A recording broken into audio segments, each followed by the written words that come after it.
Law college के सम्माननीय advocate Shri Ashok Palande जी, प्राचार्य डॉक्टर सुनीता आडेव जी और उनके सहयोगी टीम का आभार व्यक्त करना चाहूंगा। श्री अखिल अग्रवाल जी ऑर्बिट होटल के और उनके सहयोगियों का भी आभार व्यक्त करना चाहूंगा। पुलिस प्रशासन, मीडिया के साथी, security staff, support team, IHRC की मैनेजमेंट टीम और आप सभी लोगों का जो अपने समय निकालकर इस कार्यक्रम में आए, आप सबका भी आभार, दिल से आभार, धन्यवाद।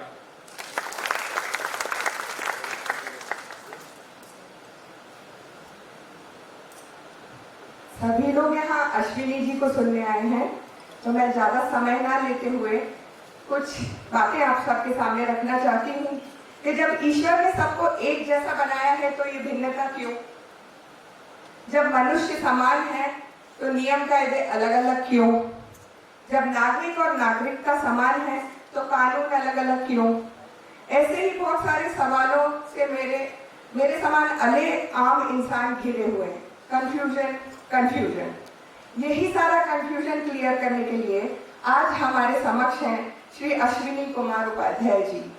Born and brought up in Phulpur district of Uttar Pradesh, as a young man, Upadhyay was fired up by the achievements of RSS ideologist Deen Dayal Upadhyay, Jansangh founder Shyama Prasad Mukherjee ji, and the country's first law minister Dr. B.R. Ambedkar. After securing a degree in electrical engineer, Upadhyay ji worked with LML Limited, Hero Motors Limited, and Maruti Udyog Limited. In 2002, Upadhyay ji acquired his law degree and later started working on the rights to information and decentralization of governance. He has over 150 PILs, 125 in Supreme Court and 25 in Delhi High Court. To his name, his PIL includes expeditious disposal of criminal cases against politicians, ban on freebies, uniform age of marriage, against the Place of Worship Act, and plea seeking. Enchantment of strict law to check conversion through allurance. Chief Justice of India and central government has taken serious cognizance to his PILs and acted accordingly. He is also an avid supporter of Uniform Civil Code and has a deep understanding and expertise on the topic. Ashwini ji please podium पर आएं और सभी का मार्गदर्शन करें।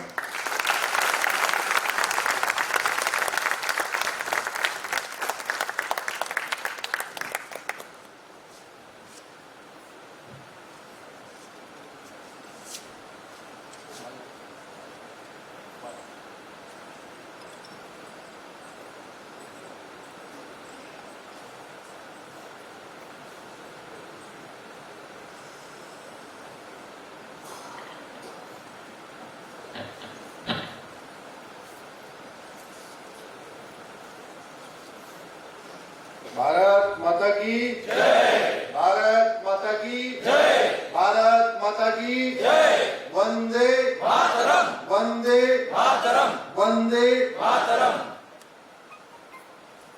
सबसे पहले इस कॉलेज की स्थापना करने वाले परम आदरणीय वामन श्री राम आपटे साहब, आदरणीय तिलक जी, विष्णु शास्त्री जी, महादेव बलाल जी, गोपाल कृष्ण नागरकर साहब को मैं प्रणाम करता हूं और उनको नमन करता हूं। अभी कुछ देर के पहले मैं सावरकर जी का कक्ष देख के आया हूं। सावरकर जी के बारे में शब्दों में कहना बहुत मुश्किल है, इसलिए अभी केवल मैं उनको प्रणाम करता हूं, नमन करता हूं।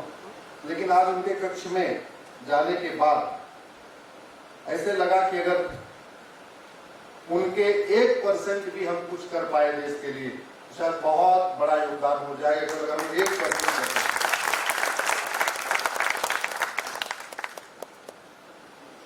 महाराष्ट्र की धरती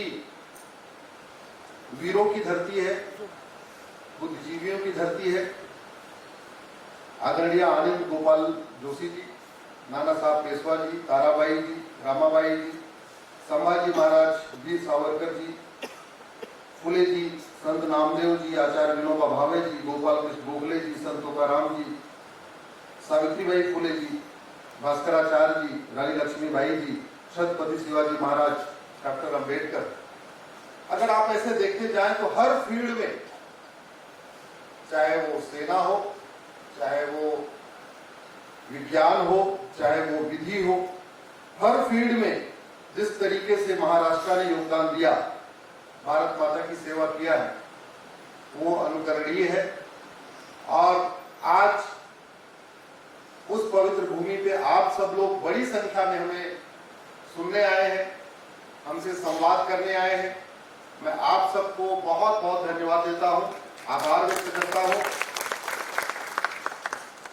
सामान्यतः सिटिंग कैपेसिटी आज की डेट में 2 घंटे की है, इसीलिए पहले 5 डे मैच होता था, फिर 1 डे शुरू हुआ, फिर 2020 शुरू हुआ, क्या पता अभी 10 भी आ जाए। तो मेरे हिसाब से 2 घंटे आपका तो पूरा हो चुका है। अब तो जो कुछ है वो बोनस है। हाँ, क्योंकि आजकल फिल्में भी 2 घंटे की बनने लग गई, उसमें भी एक ब्रेक भी होता है 1 घंटे के बाद, लोग नहीं बैठ पाते, ये प्रैक्टिकल प्रॉब्लम है। तो आप सब लोग थोड़ी देर हमें और सुन लें। वैसे तो 2 घंटे पूरा हो चुका है, जिस तरीके से कार्यक्रम की योजना हुई है वो 2 घंटे के बाद ही मैं आया हूं, लेकिन फिर भी थोड़ी चर्चा करेंगे।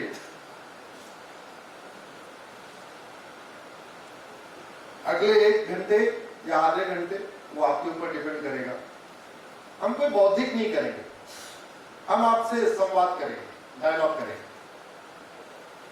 अभी कुछ देर हम आपसे सवाल पूछेंगे, बाद में आप हमसे सवाल पूछना। आग्रह यह है कि जब भी हम कुछ पूछे तो आप जोर से उत्तर दीजिए, जिससे आपकी आवाज यहां तक पहुंच जाए। सामान्यतः मेरी बातचीत 2 से 3 करोड़ लोगों तक जाती है, तो मैं आप लोगों से आग्रह इसलिए कर रहा हूं कि मैं चाहता हूं कि केवल मेरी आवाज न जाए 2-3 करोड़ लोगों तक, आपकी भी आवाज जाए, सबको पता चले कि पुणे के फर्गुसन कॉलेज में कार्यक्रम हुआ और सामने लोग बैठे हुए थे, तो किस तरीके से लोगों ने रिस्पॉन्स किया, आप हमसे सहमत हैं कि असहमत हैं, वो उसी से डिपेंड करेगा। बात मानवाधिकार की हो रही है, तो ह्यूमन राइट किसका होता है? ह्यूमन का, मानव का होता है ना, दानव का तो नहीं होता। तो कौन मानव कौन दानव, ये कैसे तय होगा? ये तो सबका अलग अलग चश्मा है, कोई कहेगा ये मानव ये दानव, कोई कहेगा नहीं ये मानव ये दानव। ऐसे ही जिस विषय पे आज आपने हमें बुलाया है, यूनिफॉर्म सिविल कोड, आर्टिकल 44 में लिखा हुआ है uniform civil code for the citizens, नागरिकों के लिए। तो सवाल यह है कि क्या भारत में जितने लोग रहते हैं सब भारत के नागरिक हैं क्या? इसलिए संविधान में 2 शब्दों का उपयोग हुआ है, एक पर्सन एक सिटीजन। यहां बहुत बड़ी संख्या मुझे लगता है लाखे छात्र भी बैठे हुए हैं, एडवोकेट्स भी बैठे हुए हैं, तो इसको समझें। कॉन्स्टिट्यूशन में 2 शब्दों का उपयोग हुआ है, पर्सन और सिटीजन। जैसे आर्टिकल 44 में किसी का नहीं हुआ, लेकिन आर्टिकल 15 में यूज हुआ सिटीजन, यानी जो नागरिक है उनको इक्वल अपॉर्चुनिटी मिलेगी, उनके साथ भेदभाव नहीं होगा। तो आर्टिकल 44 में सिटीजन उपयोग हुआ है ना कि पर्सन।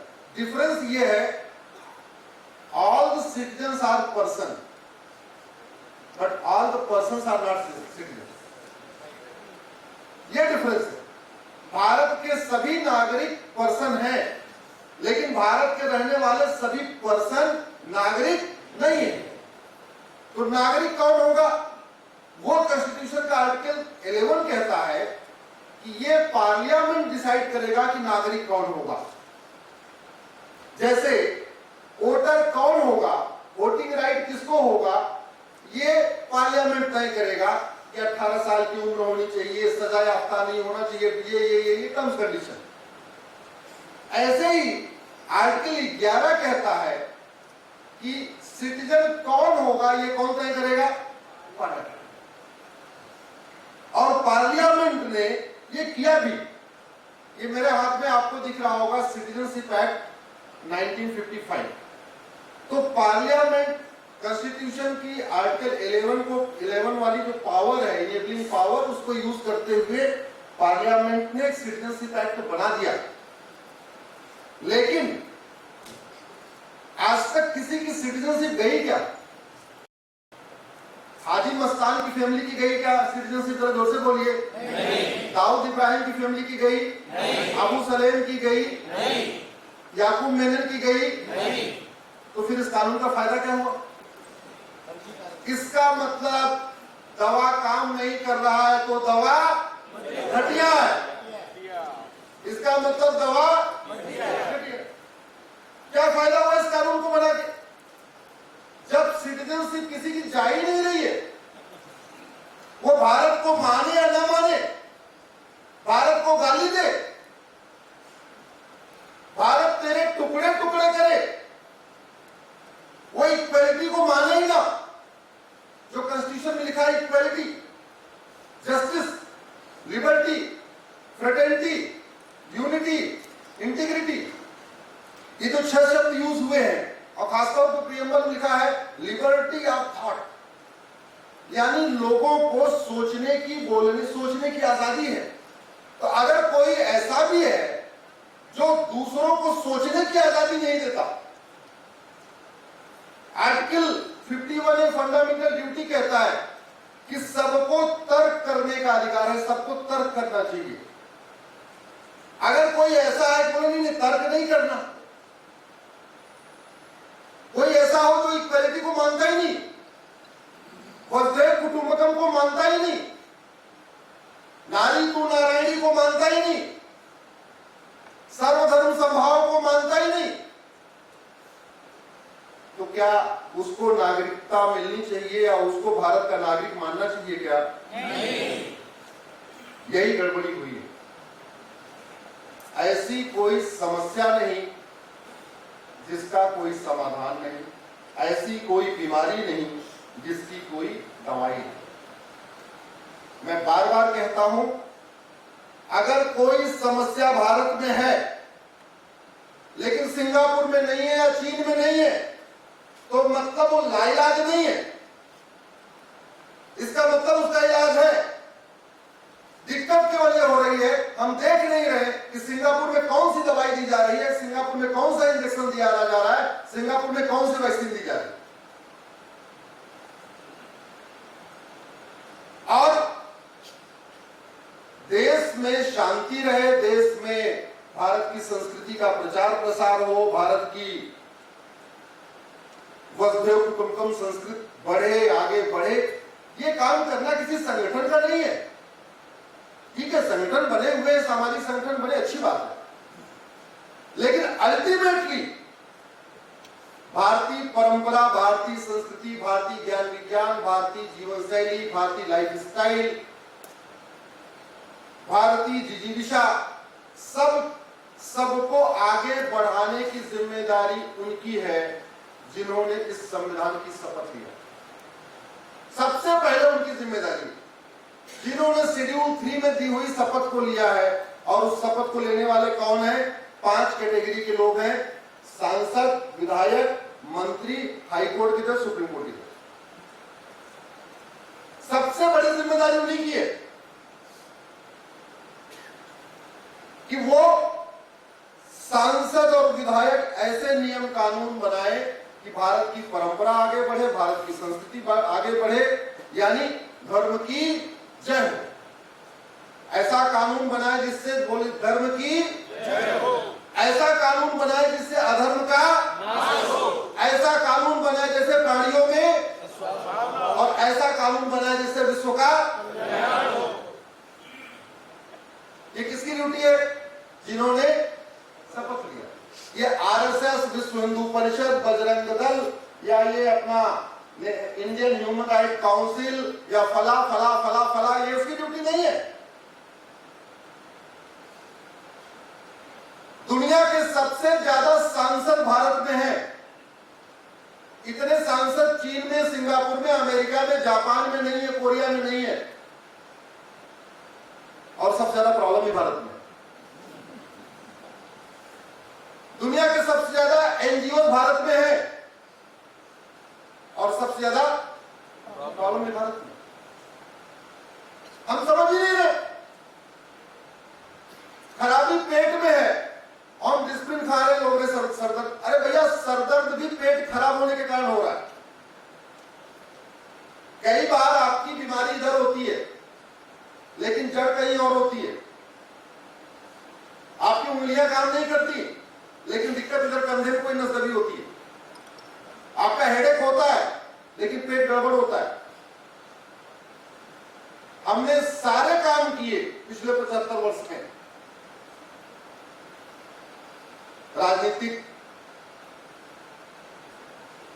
का प्रचार प्रसार किया, पार्टियां आगे बढ़ी, बहुत सारे संगठन बने, लाखों की संख्या में बन चुके हैं, हजारों की संख्या में एनजीओ बन गए, स्वयंसेवी संगठन बन गए, सब बन गए। लेकिन एक्चुअल में जो सबसे पहले काम करना था वो नहीं किया। वो करना था कि जैसे ही हम आजाद हुए हमें अंग्रेजी कानूनों को खत्म कर देना चाहिए। सबसे पहला काम करना था।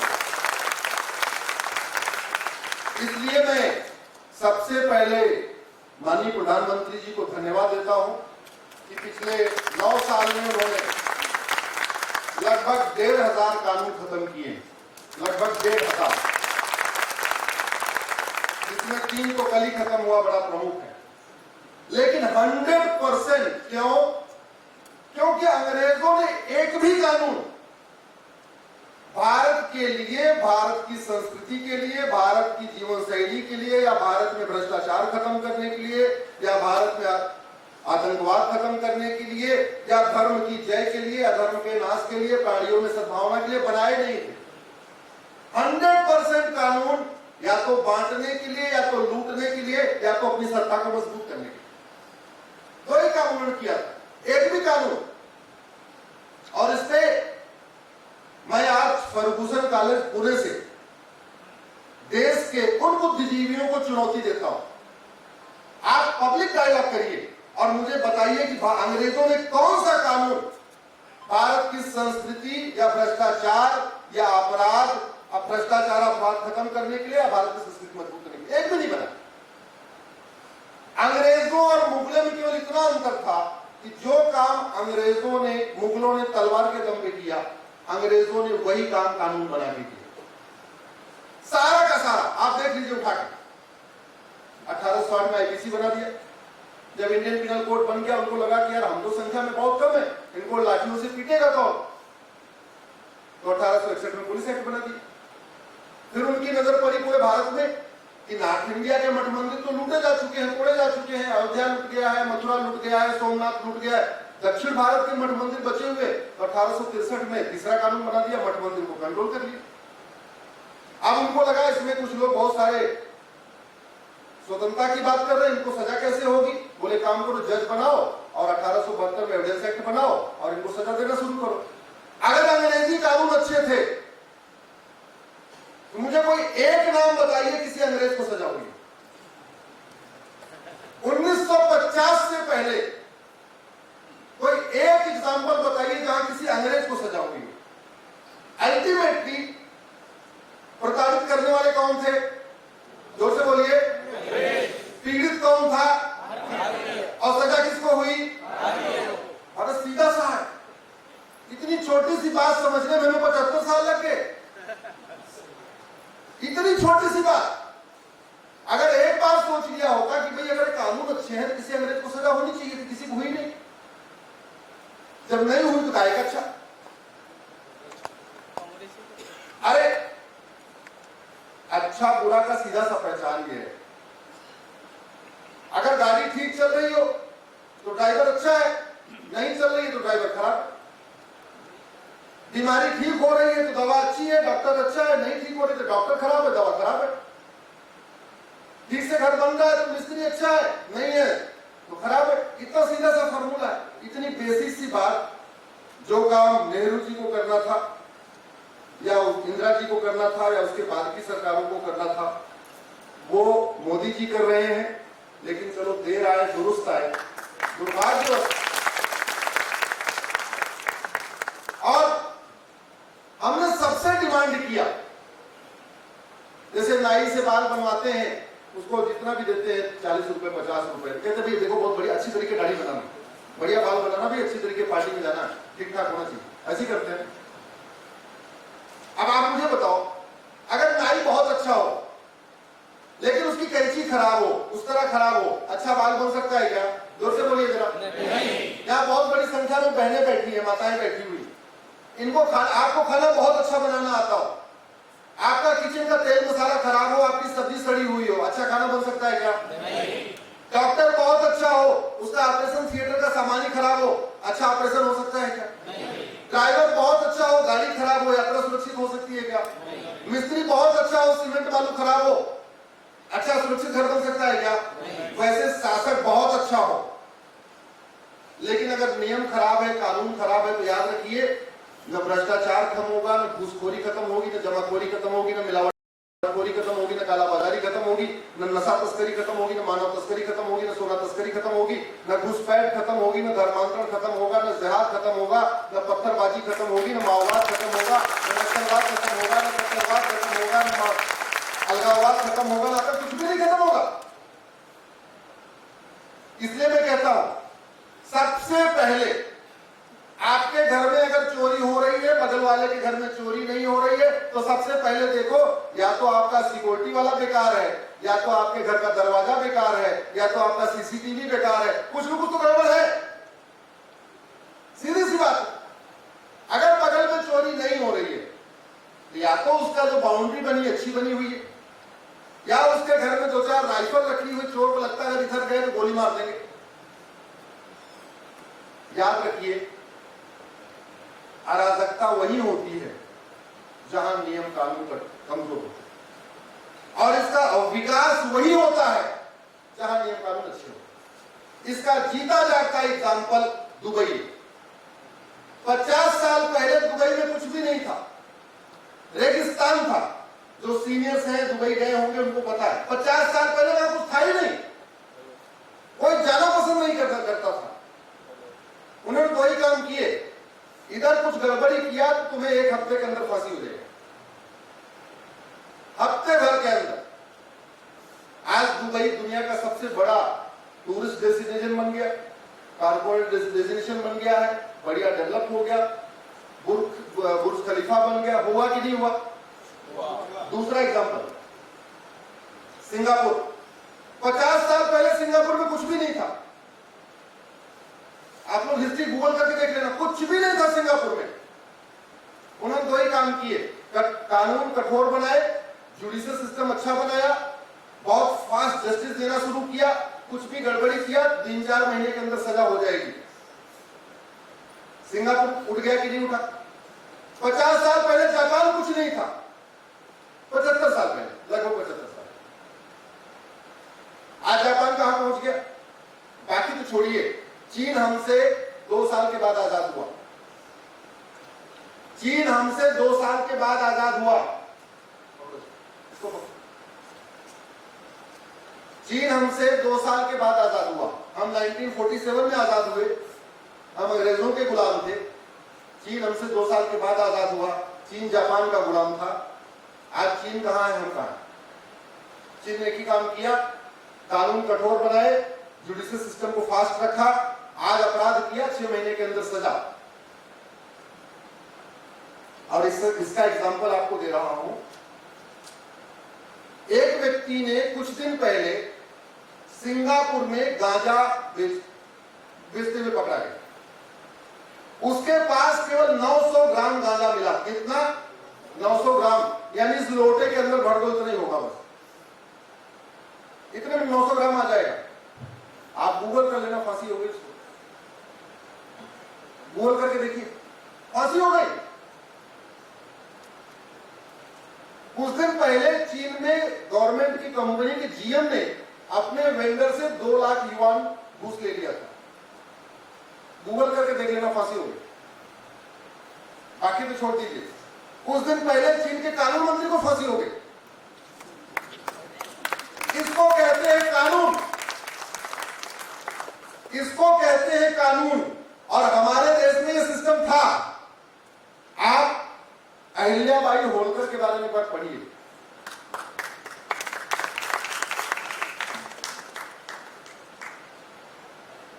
इंदौर की महारानी, उनके बेटे से एक बार गाय की हत्या हो गई, पढ़ा होगा आपने शायद। बेटा जा रहा था रथ से, तेजी से जा रहा होगा, एक बछड़ा उसके आ गया, पहिए के नीचे आ गया रथ में, बछड़ा खत्म हो गया। उन्होंने बोला इस बेटे को फांसी दे दो। क्यों? क्योंकि गौ हत्या पे उन्होंने फांसी का कानून बनाया हुआ था। ये तो बाद में बताते हैं, जब फांसी देने की नौबत आई, अपने डिसीजन से रुकी भी नहीं, तो बाद में वो बछड़े की मां गाय, वो आके खड़ी हो गई। और वो जब आके खड़ी हो गई, फिर लोगों ने, उनके जो सभासद, उन्होंने बताया कि ये सिचुएशन है, वो तो गाय आके खड़ी हो गई। तब उनकी अपने बेटे की फांसी की सजा माफ हुई। ये हमारे देश में नियम कानून था। और हमारे पूर्वजों ने भारत की संस्कृति के लिए, भारत के भविष्य के लिए जितना योगदान किया, स्वतंत्रता से पहले, स्वतंत्रता के बाद हमारे नेताओं ने उतनी ही मक्कारी किया, उतनी ही हरामखोरी किया। उन्होंने कभी सोचा ही नहीं कि वीर सावरकर ने भारत के लिए क्या किया है। कभी सोचा नहीं तिलक जी ने क्या किया है, लाला लाजपत राय ने क्या किया है। भाई सीधी सी बात है, किसी भी महापुरुष को सबसे अच्छी श्रद्धांजलि यह होती है कि जो उस महापुरुष ने कहा है, आप उसके सपने को साकार कर दीजिए।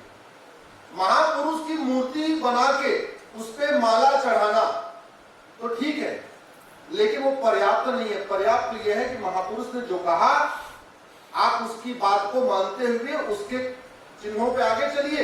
और चूंकि भारत में लोकतंत्र है, तो आपको क्या करना पड़ेगा, कानून बनाना पड़ेगा। बड़ी सीधी सी बात। आज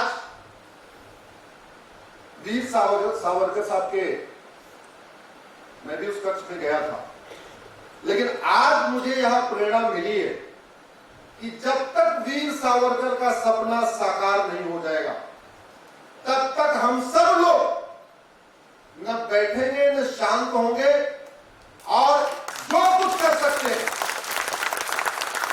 जो तिलक जी का सपना था, जो वीर सावरकर का सपना था, उनको सच्ची श्रद्धांजलि तभी होगी, इस कार्यक्रम की उपयोगिता तभी होगी, जब हम शपथ ले ले कि हाँ भाई, वीर सावरकर चाहते क्या थे, तिलक जी क्या चाहते थे, लाइए उनके हम काम को आगे बढ़ाएं।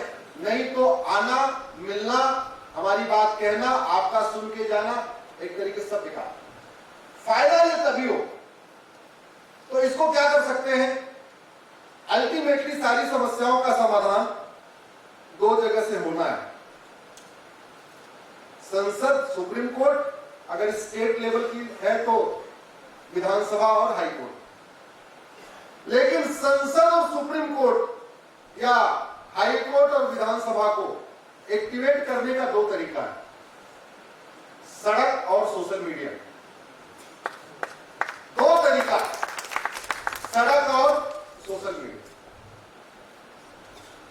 हम घूमने के लिए छुट्टी करते हैं, बर्थडे के लिए छुट्टी करते हैं, शादी विवाह में जाने के लिए छुट्टी करते हैं, और बर्थडे में भी विद परिवार, विद फैमिली जाते हैं, शादी विवाह में विद फैमिली जाते हैं, घूमने टहलने विद फैमिली जाते हैं।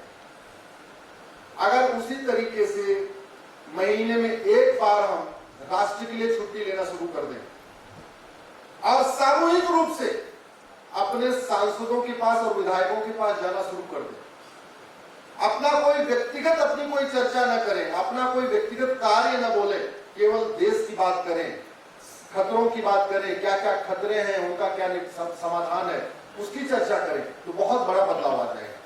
और दूसरा, यहां कितने लोग फेसबुक यूज करते हैं? बहुत बड़ी संख्या है। सोशल मीडिया यूज करने वाले बहुत है। ऊपर के यूथ कितना यूज कर रहे हैं भी हाथ उठाइए, ऊपर वाले भी सारे यूज कर रहे हैं। आपको एक टेक्नोलॉजी मिली है, उस पर 5000 फ्रेंड बनाने को मिला हुआ है, तो सब लोग 5-5 हजार बना लो। उसमें अपनी कास्ट मत देखो, अपना रीजन मत देखो, अपना रिलीजन मत देखो, सबको बनाओ और समस्याओं के मूल कारण और अस्थायी समाधान को लिखना शुरू कर दीजिए। अभी आप सब लोग ये काम करना शुरू कर दीजिए, देखिए आपको 1 साल के अंदर बदलाव शुरू हो जाएगा। और बदलाव हो रहा है। 1500 कानून पहले बदले गए, 3 कानून कल पहले बदले गए, यूसीसी की भी शुरुआत हो चुकी है, ड्राफ्ट भी बन रहा है, ओपिनियन भी आ रही है, सब कुछ हो रहा है। लेकिन बैठना नहीं है, बैठने से बात नहीं बनेगी। आपको लगातार एक्टिवेट रखना पड़ेगा, लगातार समझाना पड़ेगा। क्यों? क्योंकि अगर आप धर्म की जय चाहते हैं तो अधर्म का नाश करो। प्राणियों में सद्भावना चाहते हैं तो अधर्म का नाश करो।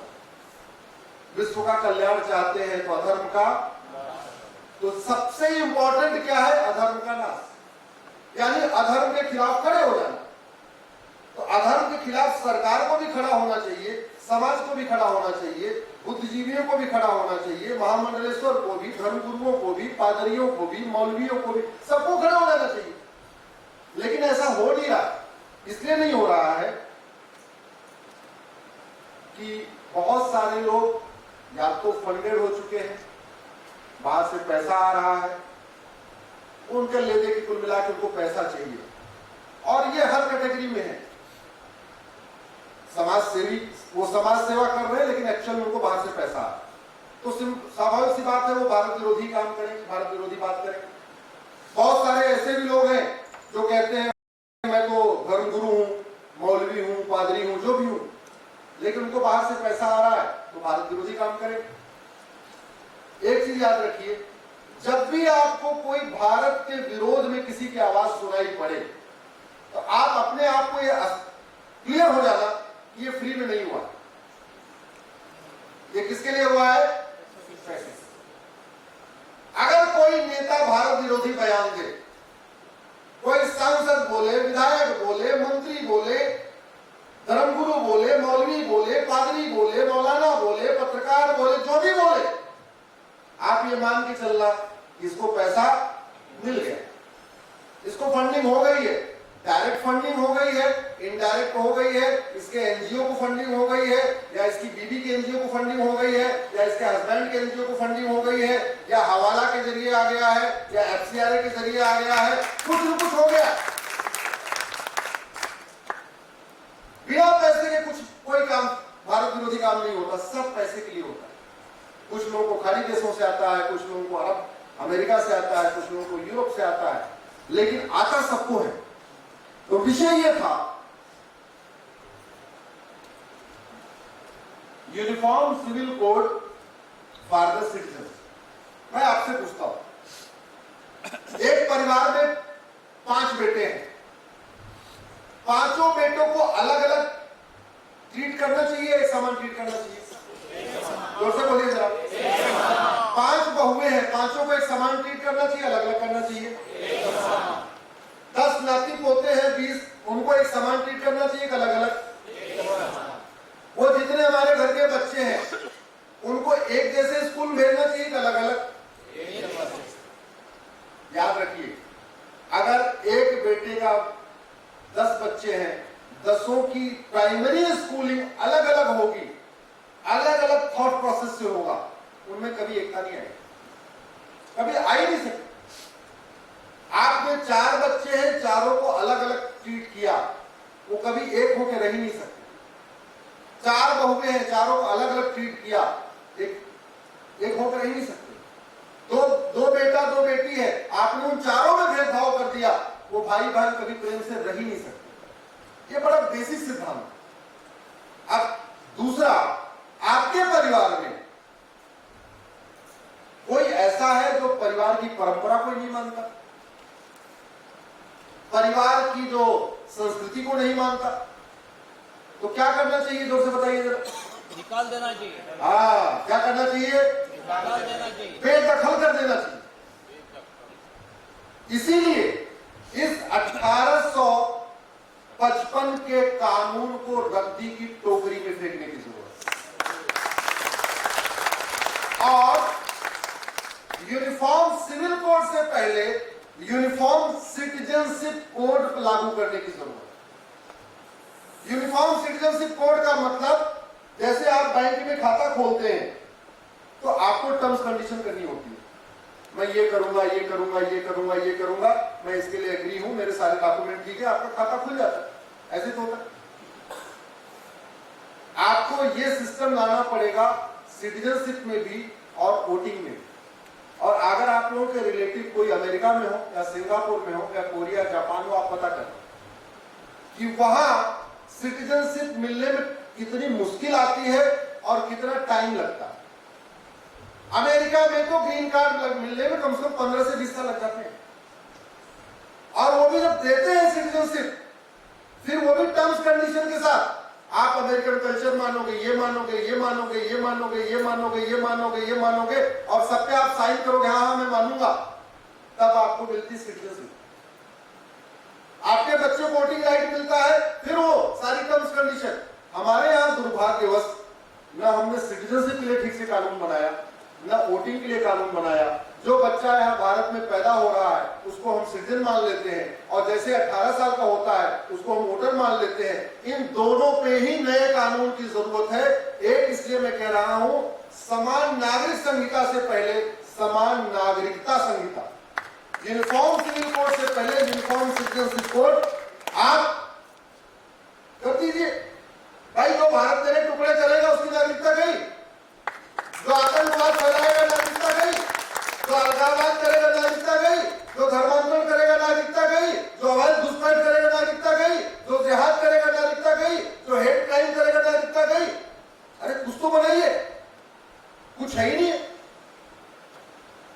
गैंगरेप कर रहा है, मर्डर कर रहा है, लाखों का गमन कर रहा है, 70,000 करोड़ का जिन्होंने कॉमनवेल्थ घोटाला कर दिया उनकी नागरिकता गई क्या? 1,76,000 करोड़ का जिन्होंने 2G घोटाला किया नागरिकता गई क्या? 1,86,000 करोड़ का जिन्होंने कोयला घोटाला कर दिया नागरिकता गई क्या? तो इतना बड़ा बड़ा क्राइम कर रहे हैं और नागरिकता जा ही नहीं रही है।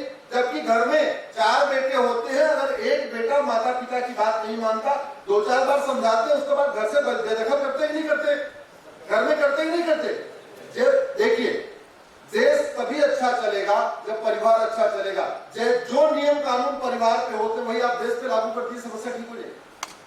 जो भारत को न माने, जो वसुधैव कुटुंबकम को न माने, जो कॉन्स्टिट्यूशन के प्रियम्बल में लिखे हुए इक्वालिटी को न माने, जो सभी महिला पुरुष को एक समान न माने, जो लिबर्टी ऑफ थॉट को न माने, जो तर्क वितर्क शास्त्रार्थ को न माने,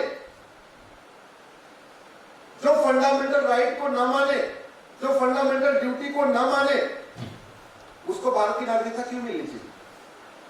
मिलनी चाहिए क्या? नहीं।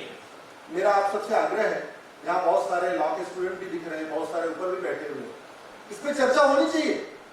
सबसे पहले आर्टिकल 11 के अनुसार एक स्ट्रिक्ट लॉ बनाया जाए और ऐसे कानून दुनिया के कई देशों में है, सिंगापुर में है, जापान में है, चीन में है, कोरिया में है, दुनिया के कई देशों में, वहां पैदा होते ही नागरिकता नहीं मिलती है, बाकायदा टर्म्स कंडीशन के साथ मिलती है। आप ये मानोगे तो आप नागरिक कहलाओगे। जैसे आपने अब ये तोड़ा, आपकी नागरिकता खत्म।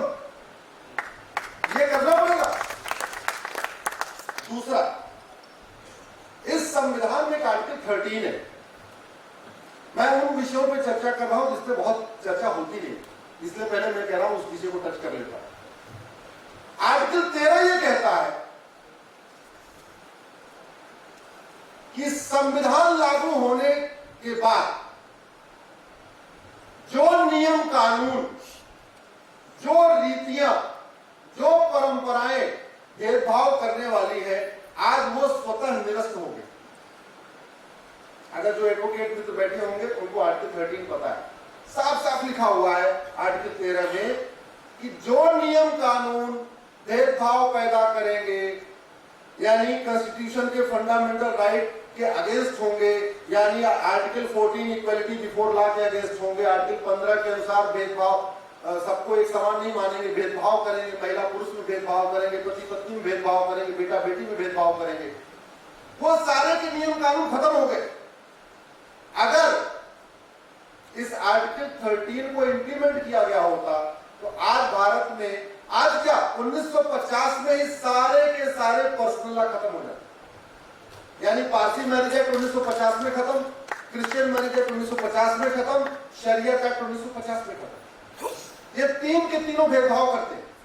अब अंग्रेजों की चालाकी देखिए, उन्होंने पारसी मैरिज एक्ट बना दिया, क्रिश्चियंस के लिए क्रिश्चियन मैरिज एक्ट बना दिया, मुस्लिम्स को अलग करने के लिए शरीयत एक्ट बना दिया, बस केवल हिंदू को छोड़ा, बाकी सबके लिए कानून बना दिया। और हमारे देश के वोट जीवी और नोट जीवी नेताओं की मक्कारी देखिए, उन अंग्रेजों के द्वारा भेदभाव करने वाले कानूनों से चिपक के बैठे हुए, वो कह रहे हो चलना चाहिए, उसमें छेड़छाड़ नहीं होनी चाहिए, उसमें बदलाव नहीं होना चाहिए। एक तरफ तो कहते हैं हम संविधान को मानते हैं, हम समान हैं, हम नागरिक हैं, हम संविधान से चलेंगे, दूसरी तरफ न प्रियम्बल को मानते हैं, न फंडामेंटल राइट को मानते हैं, न फंडामेंटल ड्यूटी को मानते हैं, न आर्टिकल 13 को मानते हैं जो कहता है भेदभाव करने वाले सारे कानून खत्म।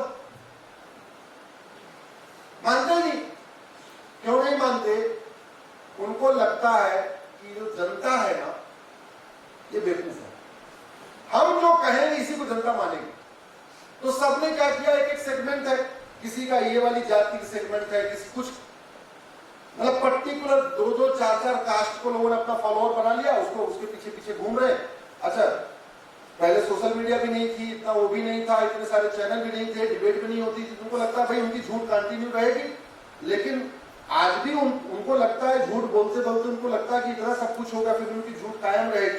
इसलिए आज भी यूनिफॉर्म सिविल कोड के बारे में मिथ्या बातें करते हैं। यूनिफॉर्म सिविल कोड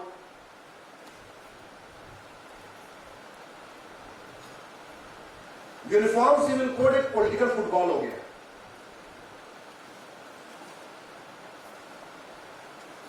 बहुत सारे लोग जिनको इसका ABCD भी नहीं पता, वो भी समर्थन कर रहे हैं, और जिनको बहुत सारे लोग जिनका इसका A भी नहीं पता, वो भी इसका विरोध कर रहे हैं। क्यों विरोध कर रहे? मोदी जी ने कह दिया एक परिवार में 2 कानून नहीं चलेगा, तो जो मोदी जी मानने वाले बोले UCC आना चाहिए, आना चाहिए, आना चाहिए। मोदी जी ने कह दिया एक परिवार में 2 कानून नहीं चलेगा, तो जो मोदी विरोधी है नहीं आना चाहिए, नहीं आना चाहिए, नहीं आना चाहिए। Just like political football. UCC Modi ji या बीजेपी का इश्यू नहीं है। बीजेपी की स्थापना 1984 में हुई, जनसंघ की स्थापना 1951 में हुई, मोदी जी खुद 1950 में पैदा हुए, और यूसीसी का बर्थ डेट है 23 नवंबर 1948। यूसीसी का बर्थ डेट क्या है? 23 नवंबर 1948। यानी कि न तो मोदी जी पैदा हुए थे, न जनसंघ पैदा हुआ था, न बीजेपी पैदा हुआ था, कोई और जितने सारे पॉलिटिकल पार्टी भी नहीं पैदा हुए थे। ये तब पैदा हो गया था 23 नवंबर 1948 को। यूसीसी लंबी चर्चा के बाद हमारे कॉन्स्टिट्यूशन में आ गया, और उस समय तय हुआ कि हमारा देश सब एक देश एक विधान से चलेगा, एक देश एक नागरिक संहिता होगी, किसी के साथ भेदभाव नहीं होगा, बेटा बेटी में कोई भेदभाव नहीं होगा, पति पत्नी में कोई भेदभाव नहीं होगा, महिला पुरुष में कोई भेदभाव नहीं होगा, हिंदू मुस्लिम में कोई भेदभाव नहीं होगा, और सबके लिए कानून हुआ। यूसीसी आए या ना आए, हिंदू, जैन, बौद्ध और सिख पे कोई फर्क नहीं पड़ने वाला, कोई फर्क नहीं पड़ेगा, क्योंकि 1955 का जो हिंदू कोड बिल है वो महिला पुरुष को एक समान मानता है, बेटा बेटी को एक समान मानता है, पत्नी पत्नी को एक समान मानता है, कोई भेदभाव करता नहीं। जो थोड़ा बहुत उसमें 1-2 सेक्शन थे, उसको सुप्रीम कोर्ट ने जजमेंट दे के 3 3-4 जजमेंट दिया और वो पूरा कर दिया। आज के डेट में यूसीसी आए या ना आए, हिंदू, जैन, बौद्ध और सिख जो कानून की भाषा में हिंदू कहलाते हैं, उनके लिए कोई फर्क नहीं पड़ता। यूसीसी का जो सबसे ज्यादा लाभ मिलेगा वो हमारी मुस्लिम बेटियों को मिलेगा। सबसे ज्यादा लाभ मुस्लिम बेटियों को, उससे कम पारसी बेटियों को, उससे कम क्रिश्चियन बेटियों को और हिंदू बेटियों को कोई फायदा नहीं। पहली बात तो ये पुरुष के लिए तो है ही नहीं, पुरुषों का तो किसी को कोई फायदा नहीं होगा। फायदा जो होगा वो बेटियों को होगा। मैं डिबेट में था, लगातार डिबेट में रहता हूं। एक पॉलिटिकल पार्टी है, उसके अध्यक्ष अपने आप को बैरिस्टर भी कहते हैं।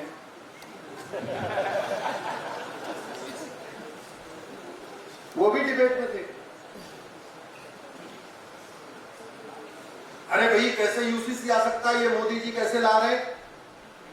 हमारा आपका कपड़ा अलग अलग है, हमारा पहनावा अलग अलग है, यूसीसी कैसे आ जाएगा? मैंने कहा बैरिस्टर साहब, ये कॉमन ड्रेस कोड नहीं आ रहा है। ये क्या आ रहा है?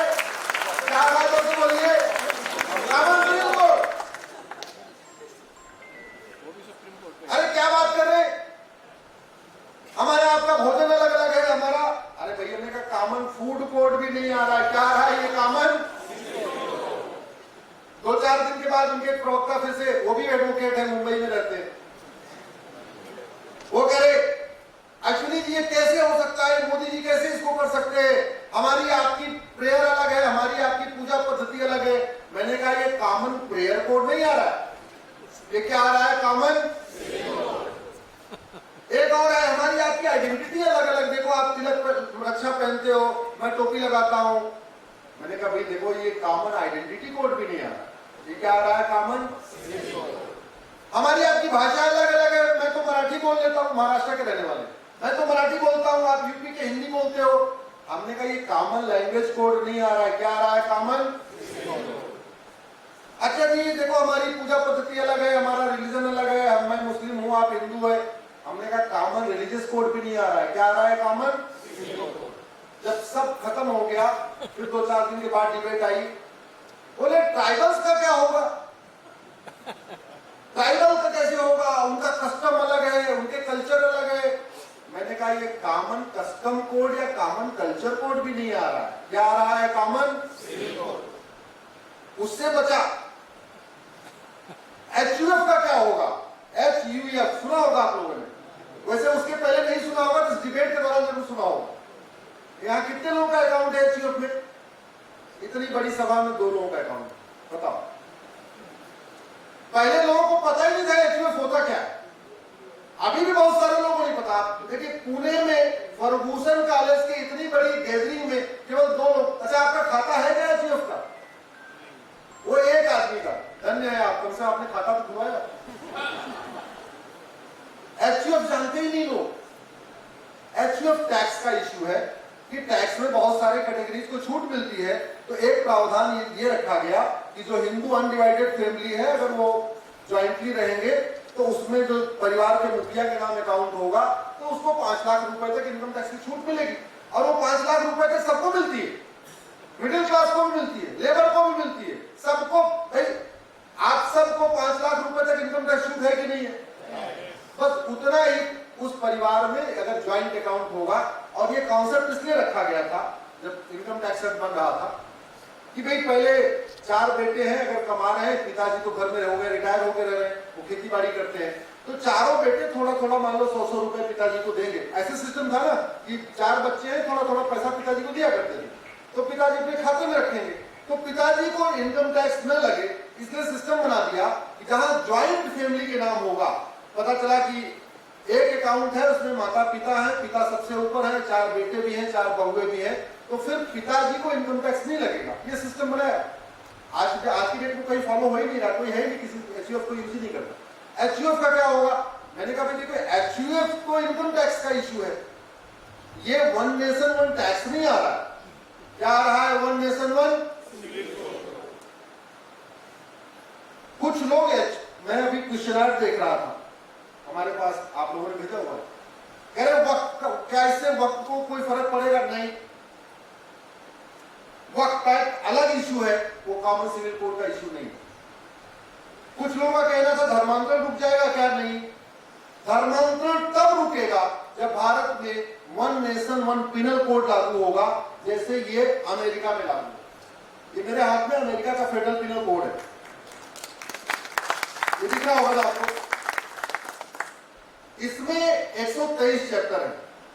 उन्होंने क्या किया अमेरिका में, जैसे हमारे यहाँ अलग अलग कानून है, घूसखोरी का अलग, जमाखोरी का अलग, मिलावटखोरी का अलग, कालाबाजारी का अलग, नशा तस्करी का अलग, मानव तस्करी का अलग, सोना तस्करी का अलग, धर्मांतरण का अलग, घुसपैठ का अलग, सब अलग अलग कानून है। अमेरिका वालों ने क्या किया, एक टीम बनाई, पूरी दुनिया के सारे भ्रष्टाचार अपराध के कानूनों को देखा, उसको एक कंपाइल किया, उसकी टेबल बनाई और टेबल बना के सारे के सारे भ्रष्टाचार अपराध के कानून को एक कानून बना दिया, one nation one penal code. ये फेडरल पिनल कोड दिख रहा होगा आपको, ये अमेरिका में ऐसे चलता है। तो धर्मांतरण तब रुकेगा जब अमेरिका की तर्ज पे भारत में भी एक one nation one penal code लागू होगा। शुरुआत हो गई है, 1860 वाला इंडियन पिनल कोड गया, नया बिल इंट्रोड्यूस हो गया है। आने वाले टाइम में उसमें अमेंड करके और भी चैप्टर जोड़ने पड़ेंगे, लेकिन धर्मांतरण तभी रुकेगा जब one nation one penal code होगा। One nation one civil code से उसका लेना देना नहीं। कुछ लोगों ने कहना था घुसपैठ रुक जाएगी, क्या? घुसपैठ तब रुकेगी जब one nation one penal code होगा, जैसे अमेरिका में। कुछ लोग कहना था भ्रष्टाचार रुक जाएगा, क्या? भ्रष्टाचार तब रुकेगा जब one nation one tax code होगा, लेकिन आज का इश्यू नहीं, इसलिए मैं नहीं बोलूंगा। कुछ लोगों का कहना था कि पुलिस कैसे काम करेगी, क्या पूरे देश में हर जगह की पुलिस बुलडोजर लेके घूमना शुरू कर देगी? वो भी तब होगा जब one nation one police code लागू होगा। कुछ लोगों का कहना था कि क्या रात को भी सुप्रीम कोर्ट सबके लिए खुलना शुरू हो जाएगी, क्या? जैसे तीस्ता जी के लिए खुली थी, वो तब लागू होगा जब one nation one judicial code लागू होगा। तो आपको कई सारे स्टेप्स लेने पड़ेंगे। कॉमन सिविल कोड आएगा तो सबकी शादी का रजिस्ट्रेशन मैंडेटरी हो जाएगा। जैसे आप बर्थ सर्टिफिकेट बनवाते हैं, डेथ सर्टिफिकेट बनवाते हैं, ऐसे ही मैरिज का सर्टिफिकेट बनवाना सबके लिए मैंडेटरी हो जाएगा। यही एक फायदा है जिससे देश में सबको फायदा होगा। अभी हिंदुओं में भी सब लोग अपना मैरिज कंपल्सरी रजिस्ट्रेशन नहीं कराते, तो कॉमन सिविल कोड से मैरिज का रजिस्ट्रेशन मैंडेटरी हो जाएगा। आपको हर हालत में शादी हुई तो 30 दिन के अंदर उसको रजिस्ट्रेशन कराना ही पड़ेगा। आप इसको फायदा कह लो, नुकसान कह लो, जो भी, लेकिन ये सबको कराना पड़ेगा। कॉमन सिविल कोड आएगा, शादी विवाह की उम्र सबकी, मिनिमम एज ऑफ मैरिज सबकी एक समान हो जाएगी। भारत में आज भी आजादी के 75 साल के बाद भी शादी विवाह की उम्र अलग अलग चल रही है। दुनिया के 125 देशों में शादी विवाह की उम्र समान है। लड़का और लड़की की जो मिनिमम एज ऑफ मैरिज 125 देशों में समान है। भारत में आज भी अलग चल रही है, लेकिन हिंदू, जैन, बौद्ध और सिख में तो 18 और 21 है। लड़की की उम्र 18 साल, लड़की की 21 साल। अनफॉर्चुनेटली 1937 की शरीयत एक्ट के कारण हमारी मुस्लिम बेटियों की मिनिमम एज 9 साल, उसको 9 भी नहीं, पीरियड शुरू हो गया तो समझो शादी के लायक हो। उसमें प्यूबर्टी वर्ड यूज किया कि पीरियड शुरू तो शादी के लायक हो। अब आप सोचो, संविधान कहता है 14 साल के से कम छोटे बच्चे को कहीं मजदूरी पे नहीं लगाना, बाल मजदूरी निषेध है। संविधान कहता है 14 साल तक के बच्चों को पढ़ाना मैंडेटरी है, आर्टिकल 21 है, right to education fundamental right है। और यहां 9 साल पे शादी को कह रहे हैं हम शादी करना हमारा फंडामेंटल राइट, और वो विरोध कर रहे हैं उसी चीज का। अब इस शादी विवाह की उम्र अगर समान हो जाएगी, 18 हुई या 19 हुई या 20 हुई, किसी का नुकसान है क्या? जोर से बोलिए। और फायदा सबसे ज्यादा किसको हुआ? हमारी मुस्लिम बेटियों को। कम से कम वो भी 12वीं तक पढ़ लेंगी। 18 साल आते आते 12वीं सब पास कर लेते हैं। अगर 21 साल शादी हो गई तो ग्रेजुएशन भी हो जाएगा, नहीं तो अगर 18 में भी रखा गया तो 12वीं तक तो सब पढ़ेंगे ना। अगर 12वीं तक सब पढ़ेंगे तो मेंटल मैच्योरिटी आएगी, फिजिकल मैच्योरिटी आएगी, थोड़ी फाइनेंशियल इंडिपेंडेंस भी आएगी, सोचने समझने की क्षमता बढ़ जाएगी, उनको कोई टॉर्चर नहीं कर पाएगा, जहां शादी होके जाएगी रोज सास उनकी पिटाई नहीं करेगी, हर तरीके से फायदा हुआ कि नहीं हुआ। तो कॉमन सिविल कोड आएगा, एज ऑफ मैरिज सबकी कॉमन हो जाएगी, 18 साल या 19 साल 20 साल जो भी पार्लियामेंट तय करेगा। तो इसका जो सबसे ज्यादा फायदा मिलेगा हमारी मुस्लिम बेटियों को मिलेगा। कॉमन सिविल कोड आएगा तो ग्राउंड्स ऑफ डिवोर्स और प्रोसीजर ऑफ डिवोर्स कॉमन हो जाएगा। एक यही पुणे की बेटी है, मुझे नहीं पता, क्या पता है आई है क्या नहीं है, बेनजीर नाम है उसका केस मैं सुप्रीम कोर्ट में लड़ रहा हूं। एक तरफा चिट्ठी लिख के उसको डिवोर्स दे दी। और एक और बेनजीर है जो दिल्ली में रहती है, उसका भी केस मेरे पास है। उसको भी 2 बार चिट्ठी भेजा, तीसरी बार तो चिट्ठी भी नहीं भेजा, ईमेल भेज दिया, हम तुम्हें तलाके हसन देते हैं। 30 अप्रैल 2022 को चिट्ठी भेजी, हम तुम्हें तलाके हसन देते हैं, साइन भी नहीं किया चिट्ठी पे। 30 मई को दूसरी चिट्ठी भेजी, हम तुम्हें तलाके हसन देते हैं, साइन भी नहीं किया। और 30 जून को तो 25 रुपए और रजिस्ट्री वाला भी बचा लिया, जो स्पीड पोस्ट करते थे, ईमेल कर दिया, बोले हम तुम्हें तलाके हसन देते हैं। वो बेनजीर रिपब्लिक चैनल में जर्नलिस्ट है। मैं उसका एग्जाम्पल इसलिए दे रहा हूं कि यह समस्या केवल अनपढ़ गांव में नहीं है, यह समस्या पढ़े लिखे लोग कर रहे हैं। गांव में तो इससे भी बुरा हालत होगी, इससे भी बुरी हालत होगी। उस बेटी को बेनजीर हिना नाम है, आप लोग गूगल कर लेना, उसका केस मैं ही लड़ रहा हूं सुप्रीम कोर्ट में। हस्बैंड एडवोकेट, वो खुद रिपब्लिक में रिपोर्टर, 2 बार चिट्ठी भेजी, तीसरी बार ईमेल भेजी, काजी के पास गई, बोले साहब ये 2 चिट्ठी आई है, चिट्ठी साइन में नहीं हस्बैंड के, क्या मेरा डिवोर्स हो गया क्या? बोले हाँ डिवोर्स हो गया। बाद में उसके हस्बैंड ने 15,000 रुपए पेटीएम कर दिया, बोले तुम्हारा 3 महीने का गुजारा भत्ता। एक छोटा सा बच्चा 8 महीने का 2,000 रुपए भेज दिया, बोले ये तुम्हारे बच्चे का दूध का खर्चा। 17,000 रुपए और 2 बार का रजिस्ट्री का जो 25-25 रुपए लगा, यानी 17,050 रुपए में हो गया तलाके हसन। ये उस भारत में हो रहा है जहां संविधान लागू है, जहां सेकुलर शब्द जोड़ दिया गया है, और उस भारत में हो रहा है जहां हम नवरात्रि में लड़कियों की पूजा करते हैं। ये उस भारत में हो रहा है जहां नारी तू नारायणी कहा जाता है। ये उस भारत में हो रहा है जहां हम कहते हैं यत्र नारंती पूज्यते रमन्ते तत्र देवता, जहां नारी की पूजा होती है वहां देवता निवास करते हैं। ये उस भारत में हो रहा है जहां महिलाओं के अपमान के लिए महाभारत हो गया। ये उस भारत में हो रहा है जहां महिलाओं के सम्मान के लिए इतना बड़ा राम रावण युद्ध हो गया। ये उस भारत में हो रहा है जहां महिलाओं के अपमान के खातिर कई सारे युद्ध हो गए। आज खुलेआम स्वतंत्र होने के बावजूद बेटियों को ईमेल के जरिए, व्हाट्सएप के जरिए, टेलीग्राम के जरिए, कुरियर के जरिए एक तरफा डिवोर्स हो रहा है। कॉमन सिविल कोड आएगा, ये बंद हो जाएगा। तो फायदा किसको हुआ? जोर से बोलिए जरा। एक आपको दूसरा एग्जांपल देता हूं। जब मैंने ट्रिपल तलाक वाला केस किया, मुझे लगा ट्रिपल तलाक खत्म हो गया, सब सही हो गया, सारी समस्या ठीक हो गई। हमने भी नहीं सोचा था कि इतने तरीके के तलाक और चल रहे हैं।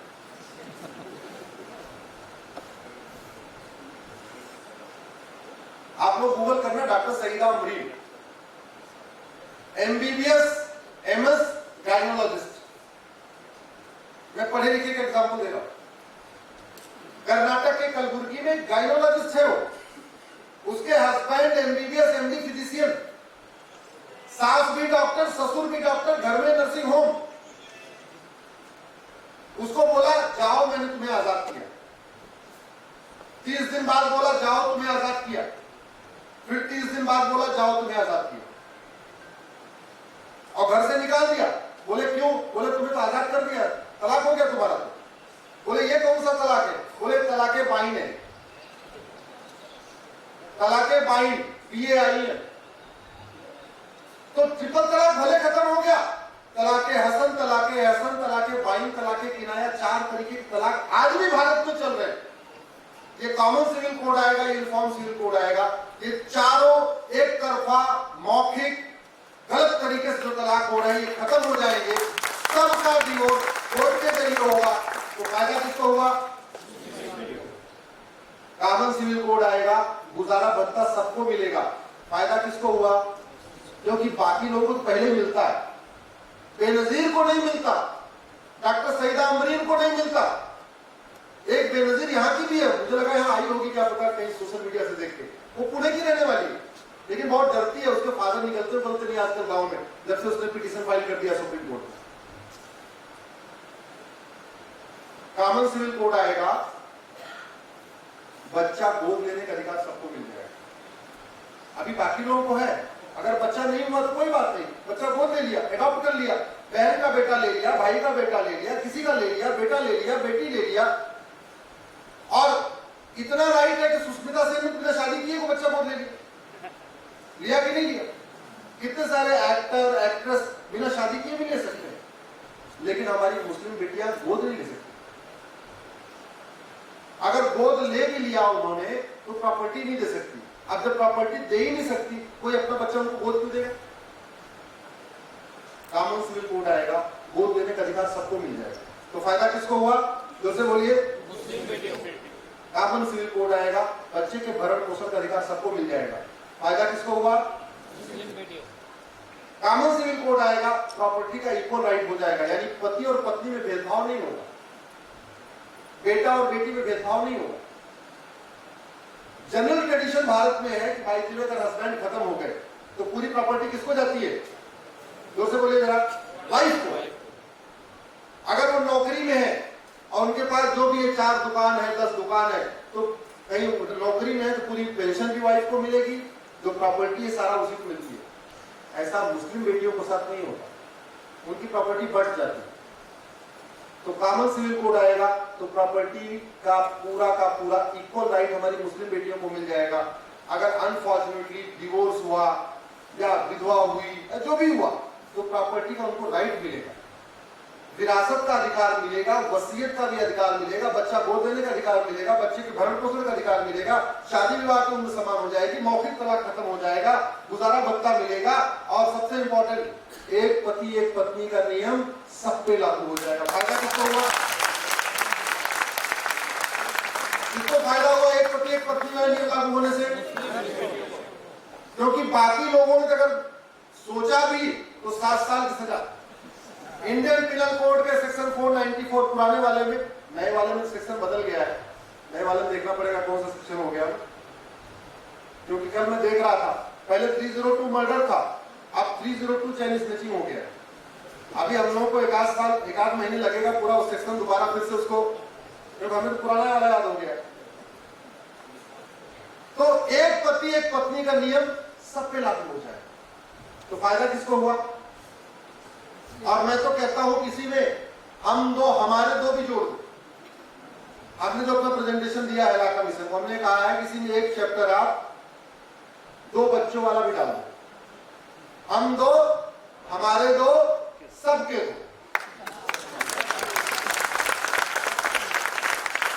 तो फायदा किसको हुआ?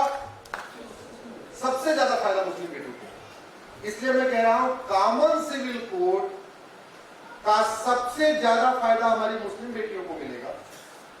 पारसी बेटियों को थोड़ा एक फायदा मिल जाएगा कि अभी वो गैर पारसी शादी करती तो उनका प्रॉपर्टी राइट खत्म हो जाता, इतना फायदा उनको मिल जाएगा।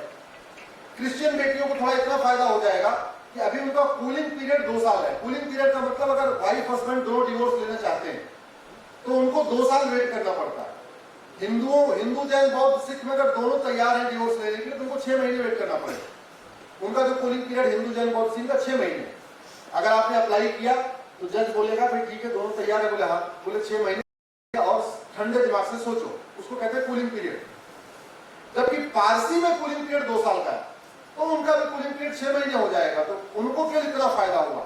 लेकिन बाकी इसलिए अगर आप इसको पॉइंट वाइज नोट करिए तो कॉमन सिविल कोड या यूनिफॉर्म सिविल कोड से हिंदू को केवल एक फायदा, शादी विवाह का रजिस्ट्रेशन मैंडेटरी हो गया। क्रिश्चियंस को 2 फायदा, कूलिंग पीरियड घट गया। पारसी को 3 फायदा, प्रॉपर्टी का राइट, गैर पारसी शादी करने के बाद प्रॉपर्टी राइट खत्म नहीं हुआ। और मुस्लिम बेटियों को 11 फायदा। हिंदू को 1 और मुस्लिम बेटियों को, लेकिन अनफॉर्चुनेटली सो कॉल्ड मुस्लिम ऑर्गेनाइजेशन, सो कॉल्ड मुस्लिम पार्टियां जिनके नाम में मुस्लिम है, वो इसका विरोध कर रही है। आप सोचिए वो कितना मुस्लिम बेटियों का नुकसान करना चाहते हैं। वो चाहते हैं कि ऐसे इनका बाल विवाह होता रहे, इनकी गरीबी बनी रहे, इनका कुपोषण बना रहे, ये ऐसे ही माल न्यूट्रिशन से परेशान रहे, ऐसे ही झुग्गी झोपड़ी में रहती रहे, ऐसे इनकी पढ़ाई लिखाई बंद हो, छोटे में बचपन में शादी हो जाए, 10 बच्चे हो जाए, तब उनकी दुकान चलती रहे। क्योंकि अगर बेटियां पढ़ लेंगी तो उनकी बात नहीं मानेगी, बेटियां पढ़ लेंगी तो तर्क करना शुरू करेंगी। जो बेटी झुग्गी में है 10 साल में, अगर वो फर्गूसन लॉ कॉलेज में आ गई या फर्गूसन कॉलेज में आ गई तो वो आंख बंद कर किसी की बात नहीं मानेगी, बल्कि वो तर्क करेगी, सोचेगी, समझेगी, विचार करेगी। लेकिन यही चीज हमारे देश के कट्टरपंथी लोग नहीं चाहते, इसलिए कट्टरपंथी पॉलिटिकल पार्टियां, कट्टरपंथी लोग, कट्टरपंथी मौलाना खुद भी इसका विरोध कर रहे हैं और अलग अलग लोगों से so called human right organisation, so called फला ऑर्गेनाइजेशन के जरिए इसका विरोध करवाने की कोशिश कर रहे हैं। इसलिए हम सबको उनके खिलाफ खड़े हो जाना चाहिए। हमें अपना व्यक्तिगत लाभ नहीं देखना चाहिए, हमें ये नहीं सोचना चाहिए कि मैं तो हिंदू हूं, हमें इसी से कोई फायदा ही नहीं है, तो काहे लिए इसका समर्थन करें? समर्थन करना है। क्यों? क्योंकि धर्म की जय करने के लिए अधर्म का, प्राणियों में सद्भावना स्थापित करने के लिए अधर्म का, ये जो भेदभाव है ये अधर्म है, ये कुप्रथा है। और कुछ लोग बार बार जो दलीलें देते हैं कि हमें तो धार्मिक स्वतंत्रता है,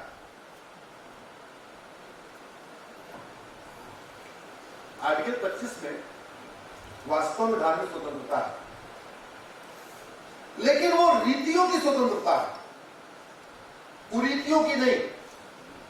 वो प्रथा की स्वतंत्रता है, कुप्रथा की नहीं। वो धर्म की स्वतंत्रता है, धर्मांतरण की नहीं। इसीलिए मेरी पीआईएल धर्मांतरण के खिलाफ चल रही सुप्रीम कोर्ट में, जिसपे पिछले साल 14 नवंबर 2022 को सुप्रीम कोर्ट ने बड़ी कड़ी टिप्पणी किया, और केवल मौखिक टिप्पणी नहीं किया बल्कि उसको ऑर्डर में भी डिक्टेट करा दिया कि धर्मांतरण राष्ट्रीय सुरक्षा के लिए खतरा है। ये सुप्रीम कोर्ट ने डिक्टेट करा,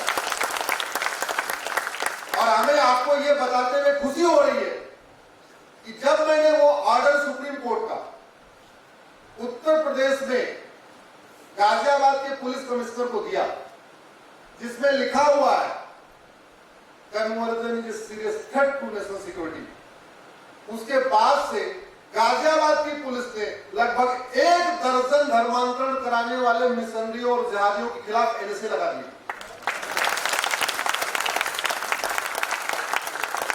धर्मांतरण राष्ट्रीय सुरक्षा के लिए खतरा है कि नहीं? है। और राष्ट्रीय सुरक्षा के जो खतरे हैं उनसे निपटने के लिए हमारे पास कानून है, उसका नाम ही है राष्ट्रीय सुरक्षा कानून, जिसको इंग्लिश में कहते हैं नेशनल सिक्योरिटी एक्ट। तो जब धर्मांतरण राष्ट्रीय सुरक्षा के लिए खतरा है तो एनएसए लगना चाहिए कि नहीं?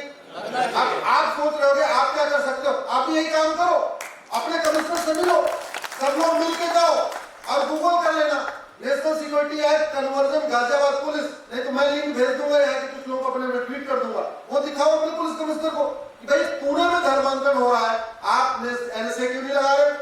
आप एनएसए लगाओ। ऐसे ही देश की एकता और अखंडता के लिए जो खतरा होता है उससे निपटने के लिए हमारे पास एक कानून है, उसको कहते हैं यूएपीए।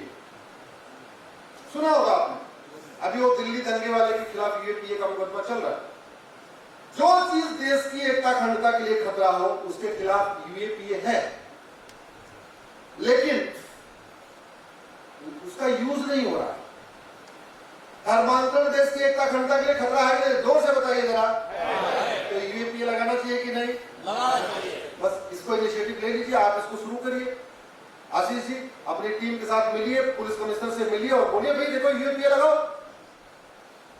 धर्मांतरण एक ऑर्गेनाइज्ड क्राइम है, इंडिविजुअल व्यक्ति नहीं करता। कोई फंडिंग करता है, कोई बाइक मुहैया उपलब्ध कराता है, कोई उसको स्थान देता है, कोई लिटरेचर उपलब्ध कराता है, कोई कुछ न कुछ उसमें एक पूरा एक गैंग होता है, 10 लोग, 20 लोग, 25 लोगों का गैंग होता है। अब कई बार तो इसमें इंटरनेशनल एक्सेस भी होता है। ऑर्गेनाइज्ड क्राइम से निपटने के लिए हमारे पास एक कानून है, महाराष्ट्र में मकोका है कि नहीं आपके पास?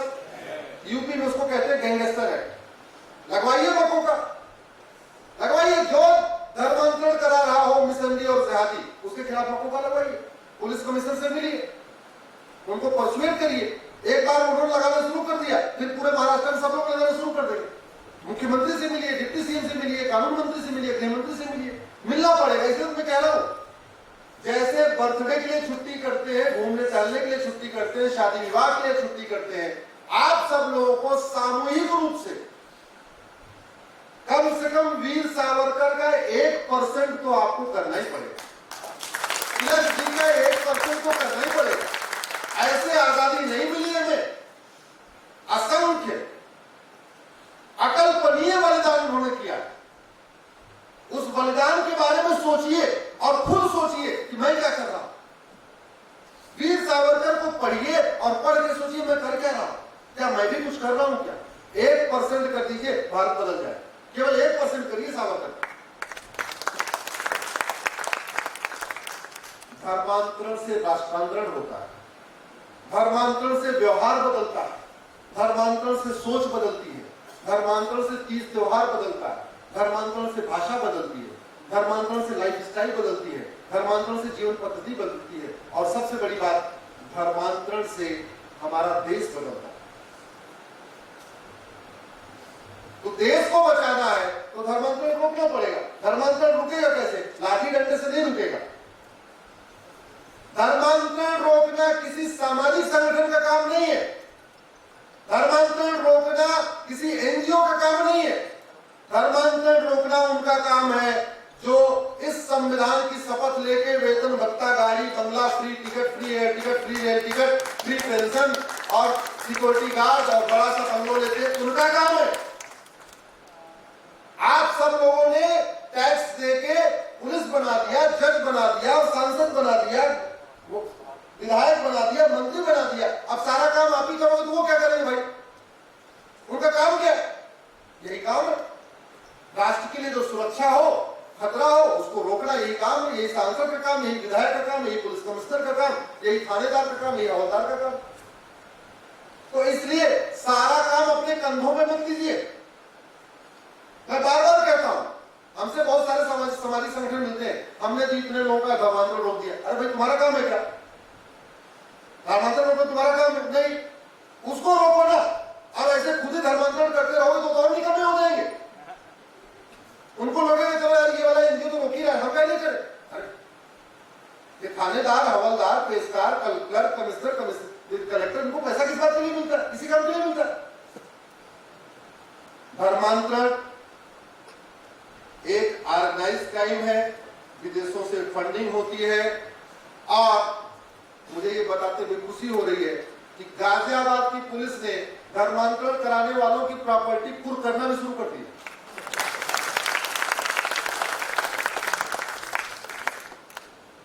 अब गाजियाबाद पुलिस कर सकती है तो पुणे की पुलिस क्यों नहीं कर सकती? मुंबई की पुलिस क्यों नहीं कर सकती? और मेरी बात हो रही थी, जब एनएसए लगाते हैं तो वो मैटर एक बार जाता है बोर्ड के पास, उसमें हाई कोर्ट के सिटिंग जज होते हैं और 2 और भी जज होते हैं। मुझे गाजियाबाद के पुलिस कमिश्नर साहब ने बताया कि जो उन्होंने पहली बार धर्मांतरण लगाया था वो लखनऊ गया मैटर, वहां के सिटिंग जज और 2 लोगों की 3 लोगों की टीम होती है, उसने उसको अफर्म भी कर दिया, बोले आपने ठीक लगाया। इसका मतलब पूरे देश में धर्मांतरण के खिलाफ एनएसए लगाया जा सकता है, यूएपीए लगाया जा सकता है, गैंगस्टर एक्ट लगाया जा सकता है। महाराष्ट्र में गैंगस्टर एक्ट नहीं, उसके बदले आपका मकोका है, वो लगाया जा सकता है। और धर्मांतरण एक अघोषित युद्ध है। भारत की संस्कृति के खिलाफ, भारत के खिलाफ धर्मांतरण एक अघोषित युद्ध है, इनडायरेक्ट वॉर है। एडवोकेट मित्रों से निवेदन है, इंडियन पिनल कोड का सेक्शन 121 पढ़िए। वेज वॉर साफ साफ लिखा हुआ है, और वेज वॉर में आजीवन कारावास और फांसी की सजा है। दुर्भाग्यवश हमारे पुलिस के लोग वेज वॉर लगाते नहीं है। अब एक मुहिम चलाना पड़ेगा, जो आदमी धर्मांतरण कराए, धर्मांतरण एक वेज वॉर है, धर्मांतरण एक इनडायरेक्ट युद्ध है, तो इसलिए सेक्शन 121 कराना चाहिए। मैं गारंटी के साथ कह सकता हूं, ऐसी कोई बीमारी नहीं जिसकी कोई दवाई नहीं। जोर से बोलिए, ऐसी कोई बीमारी नहीं जिसकी कोई दवाई नहीं। अगर सिंगापुर में धर्मांतरण नहीं होता, चीन में नहीं होता, कोरिया में नहीं होता, जापान में नहीं होता, इजराइल में नहीं होता, इसका मतलब ये लाइलाज बीमारी नहीं है। हमारी दवा खराब है, हमारा इंजेक्शन खराब है, हमारी वैक्सीन खराब है। 5 कानून लगाइए, धर्मांतरण कराने वालों के खिलाफ एनएसए लगाइए, यूएपीए लगाइए, वेज वॉर लगाइए, महाराष्ट्र में मकोका लगाइए, और इनकी 100% प्रॉपर्टी जब्त कर लिए। मैं गारंटी के साथ कहता हूं, ये आपके जितने यहाँ पे मिशनरी और पादरी बैठे हुए हैं धर्मांतरण कराने वाले, ये महाराष्ट्र छोड़ के अगर भाग न जाए, मैं आजीवन सार्वजनिक जीवन में शहरत खाना छोड़ दूंगा। लेकिन ये लड़ाई आपको लड़नी पड़ेगी, इसलिए अपनी ताकत एक एक आदमी का धर्मांतरण कराने पे मत खर्च करिए, सामूहिक रूप से इकट्ठा होइए। जैसे आज इकट्ठा हुए, एक दिन पहुंच जाइए कमिश्नर के पास, बैठते होंगे 10 बजे बैठते होंगे, 11 बजे बैठते होंगे, एक दिन टाइम लीजिए, पहुंच जाइए और 5 चीज उनसे पूछिए, राष्ट्र के लिए खतरा है कि नहीं, बोले हाँ, मैंने से लगाओ। एकता अखंडता के लिए खतरा है कि नहीं, हाँ, यूएपीए लगाओ। वेज वॉर है कि नहीं, बोले हाँ, सेक्शन 121 लगाओ। ऑर्गेनाइज क्राइम है कि नहीं, हाँ, मकोका लगाओ। और ये चारों लगाओ, 100% प्रॉपर्टी इसकी फुट कर दो। ये छोड़ के जहां से आए हैं, जहां से इनको फंडिंग हो रही है, ये वहीं भाग जाए। ऐसे ही यही समस्या घुसपैठ की, रोहिंग्या और बांग्लादेशी घुसपैठ हमारे लिए बहुत बड़ा खतरा है।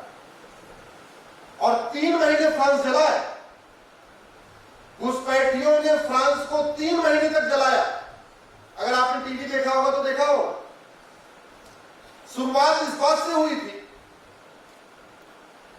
कि वर्ल्ड कप चल रहा था फुटबॉल का, और फ्रांस ने मोरक्को को हरा दिया, तो घुसपैठियों ने फ्रांस में आगजनी करना शुरू कर दिया कि फ्रांस ने मोरक्को को क्यों हराया। वो घुसपैठिए मोरक्को से आए हुए थे।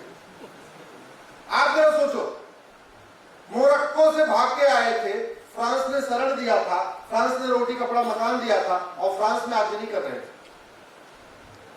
घुसपैठ पे मेरी पीआईएल चल रही है, जिसमें मैंने राज्यवार डेटा दिया है। 5 करोड़ घुसपैठिए भारत में आ चुके हैं, और ये मैंने सुप्रीम कोर्ट में ऑन एफिडेविट दिया। 5 करोड़ आपके पुणे में भी आए हुए हैं, मुंबई में बहुत बड़ी मात्रा में आए हुए हैं। आपका ऐसा कोई जिला नहीं है, आज मैं लिस्ट बना ही रहा था। अहमदनगर में धर्मांतरण हो रहा है कि नहीं, जोर से बोलिए। अकोला में हो रहा है कि नहीं, अमरावती में, औरंगाबाद, भीड़, भंडारा। अरे भैया जोर से बोलो, ठंडे कैसे हो गए। मैं जो बता रहा हूं मैंने गूगल करके कोई न कोई धर्मांतरण की घटना के बाद आपको बता रहा हूं। बुल्ढाना में हुआ कि नहीं, चंद्रपुर में, धुले में, गढ़चिरौली, गोंडिया, हिंगोली, जलगांव, जालना, कोल्हापुर, लातूर, मुंबई, नागपुर, नांदेड़, नंदुरबार, नासिक, उस्मानाबाद, पालघर, परभणी, पुणे, रायगढ़, रत्नागिरी, सांगली, सतारा, सिंधुदुर्ग, सोलापुर, ठाणे, वर्धा, वाशिम और यवतमाल। महाराष्ट्र का एक भी जिला ऐसा नहीं है जहां पे साम दाम दंड भेद के द्वारा धर्मांतरण नहीं हो रहा, एक भी जिला नहीं। और महाराष्ट्र के आधे जिले ऐसे हैं जहां रोहिंग्या और बांग्लादेशी घुसपैठिया के दर है। और इसका इलाज मैंने कहा ना, इसका इलाज समाज सेवी संगठन नहीं कर सकते, इसका इलाज चाइना स्टाइल में करना पड़ेगा। सठे साठम समाचरित, यह सिद्धांत भारत का, यह विदुर नीति है। इसको विदुर जी ने बोला आज के 5500 साल पहले महाभारत में, सठे साठम समाचरित।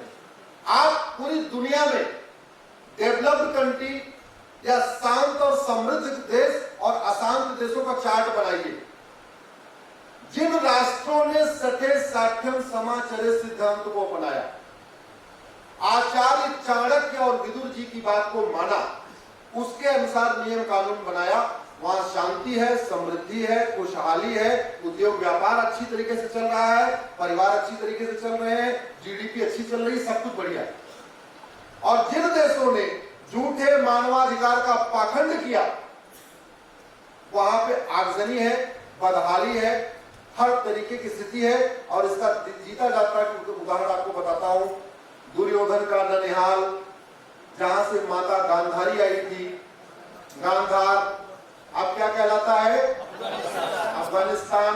क्या सिचुएशन है वहां पे? राजा भरत का ननिहाल, जहां से माता कैकेयी आई थी, अब वो क्या कहलाता है?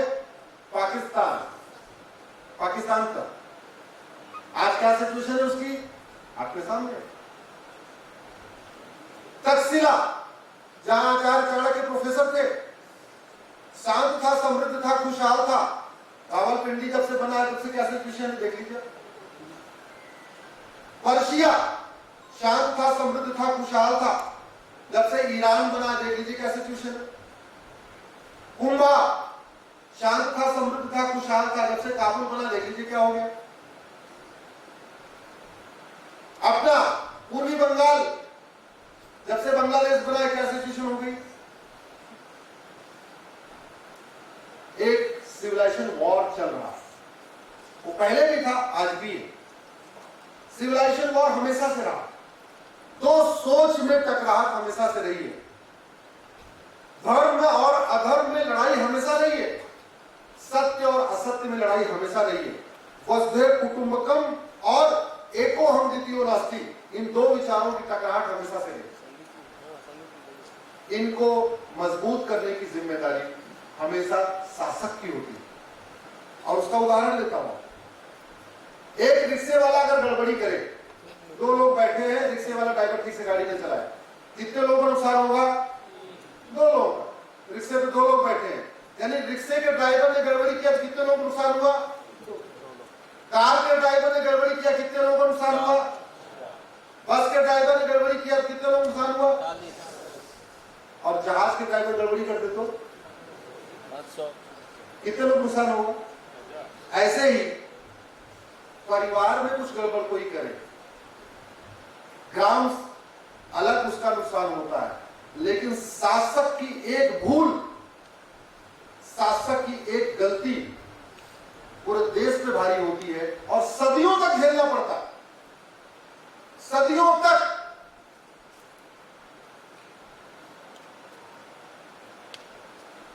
महाराज पृथ्वीराज चौहान की एक भूल ने हमें 500 साल गुलाम बना के रखा। 500 साल। आपके घर में अगर कोई चोर आए, आप उसको पकड़ोगे, कितनी बार माफ करोगे?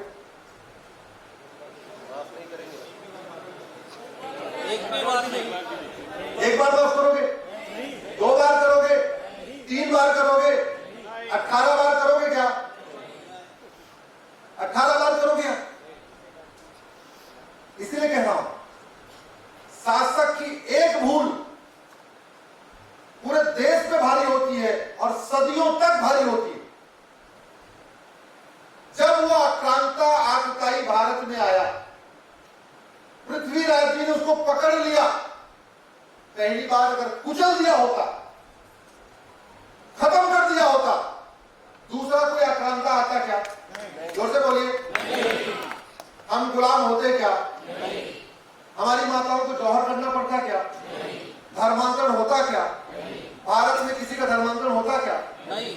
उस एक गलती ने कितना हमें खता दिया है, कितनी सदियों उसका हमने झेला है। 500 साल मुगलों के गुलाम, 200 साल अंग्रेजों के गुलाम। अगर पहली बार, तो हमें ये ध्यान रखना पड़े, मानवाधिकार मानव का होता है, दानों का नहीं। मानव दानों में भेद करना पड़ेगा। जो कानून बने भारतीयों के लिए बने, जो भारत को न माने, भारतीय परंपरा को न माने, भारतीय ज्ञान विज्ञान को न माने, भारतीय रीति रिवाज को न माने, भारत की संस्कृति को न माने, वसुधैव कुटुंबकम को न माने, नारी तू नारायणी को न माने, यत नारंती पूजते रमन्ते तत् देवता को नहीं माने, उसकी सबसे पहले नागरिकता खत्म करनी चाहिए। इसलिए यूनिफॉर्म सिविल कोड से पहले यूनिफॉर्म सिटीजनशिप कोड जरूरी है। इसी के साथ मैं अपनी बात खत्म कर रहा हूं। काफी देर आप लोगों ने सुना है, उसके लिए आप सबको बहुत बहुत धन्यवाद। चर्चा तो मुझे कुछ बहुत करनी थी, लेकिन 2 घंटे आप लोग पहले बैठ चुके थे, इसलिए मैं अपनी बात खत्म कर रहा हूं।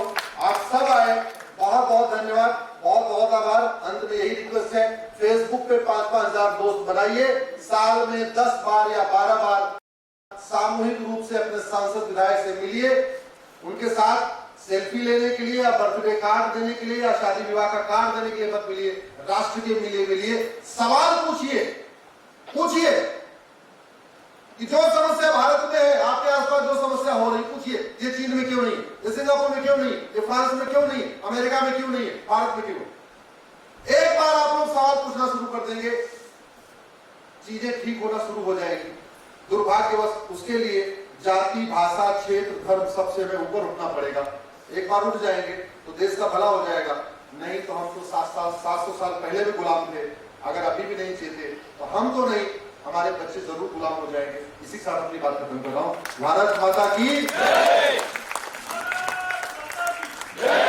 Vande Mataram.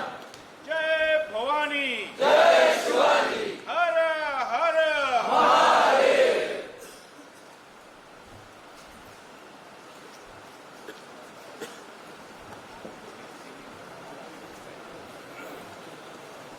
Thank you so much Ashwini ji, अद्भुत मार्गदर्शन। और आपने ये बोला था कि आप बौद्धिक नहीं देने वाले हैं, लेकिन हमें तो विचारों तक बौद्धिक लगा और हम जैसे आम लोगों को बहुत कुछ समझ में आया आज। इसको सुनकर सभी के मन में, आपका बौद्धिक सुनकर सभी के मन में बहुत प्रश्न उठ रहे होंगे, पर जो मैंने इतनी देर से सुना और हमारे रजिस्ट्रेशन में जो लोगों ने क्वेश्चन पूछे थे, आपने लगभग सभी कवर करे। तो मुझे लगता है आज सभी के बहुत सारे जो दिमाग में प्रश्न चल रहे हैं वो क्लियर हो गए होंगे। आपका बहुत बहुत धन्यवाद। समय की थोड़ी मर्यादा है, इसलिए मैं जो क्वेश्चन मुझे लिस्ट में आए हैं उसमें से, या मुझे लगा थोड़ा शायद उसके बारे में जिक्र करेंगे तो अच्छा रहेगा।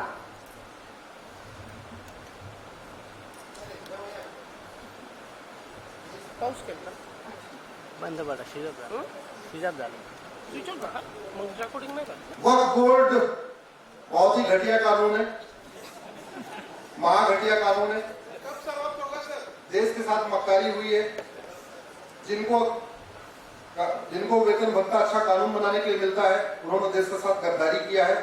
लेकिन इस पीआई हमने इसको चैलेंज किया हुआ है और अच्छी बात यह है कि जागरूकता इतनी आ गई है हमारे अधिवक्ता मित्रों में कि 120 लोगों ने और चैलेंज कर दिया।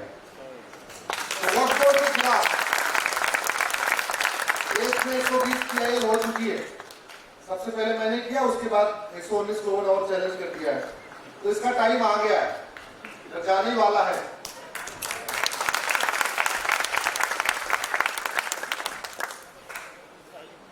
यूनिफॉर्म सिविल कोड से धर्मांतरण नहीं रुकेगा। धर्मांतरण रोकने के लिए मैंने आपको बताया जो नया इंडियन पिनल कोड, वो जो इंडियन भारतीय न्याय संहिता आ रही है, अभी पुरानी एपिक पड़ी हुई है, मैकाले वाली वही चल रहा है, तो उसी में चैप्टर लेना पड़ेगा। इसमें 1 नेशन 1 पिनल कोड बनाना पड़ेगा और कन्वर्जन, जैसा मैंने बताया, 5 आपको धाराएं अलग अलग लानी पड़ेगी। केवल उससे बात नहीं बनेगी, यूसीसी से धर्मांतरण में कोई लेना देना नहीं। इसी तरीके से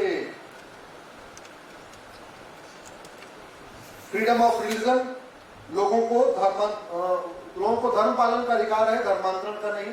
मैंने पहले बता दिया। अब सवाल ये है कि धर्म क्या है, अधर्म क्या है। एक तो रिलीजन और धर्म में अंतर है।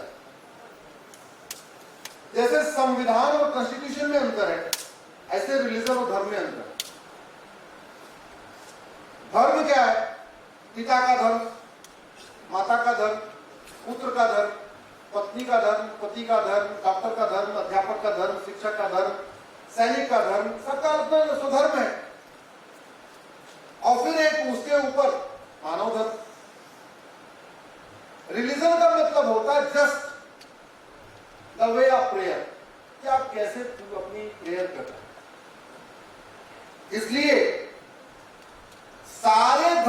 समान नहीं होते।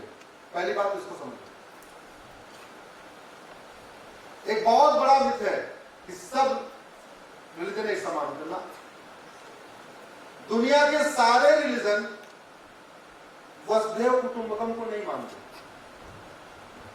दुनिया के सारे रिलीजन नारी तू नारायणी को नहीं मानते। केवल वेद पुराणों में ही प्रकृति की पूजा की व्यवस्था है। वेद पुराणों में ही नदियों की, पहाड़ों की, नेचर की पूजा की व्यवस्था है, इसलिए सब नहीं मानते।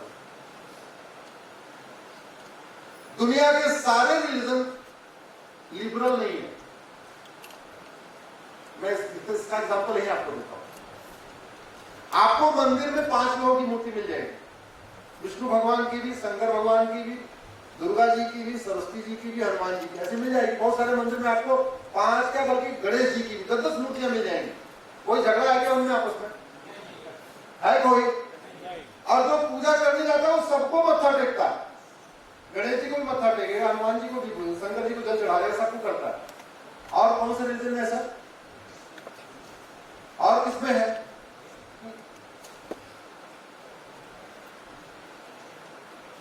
ला इलाहा इल्लल्लाह का मतलब हुआ केवल अल्लाह ही इबादत के लायक है।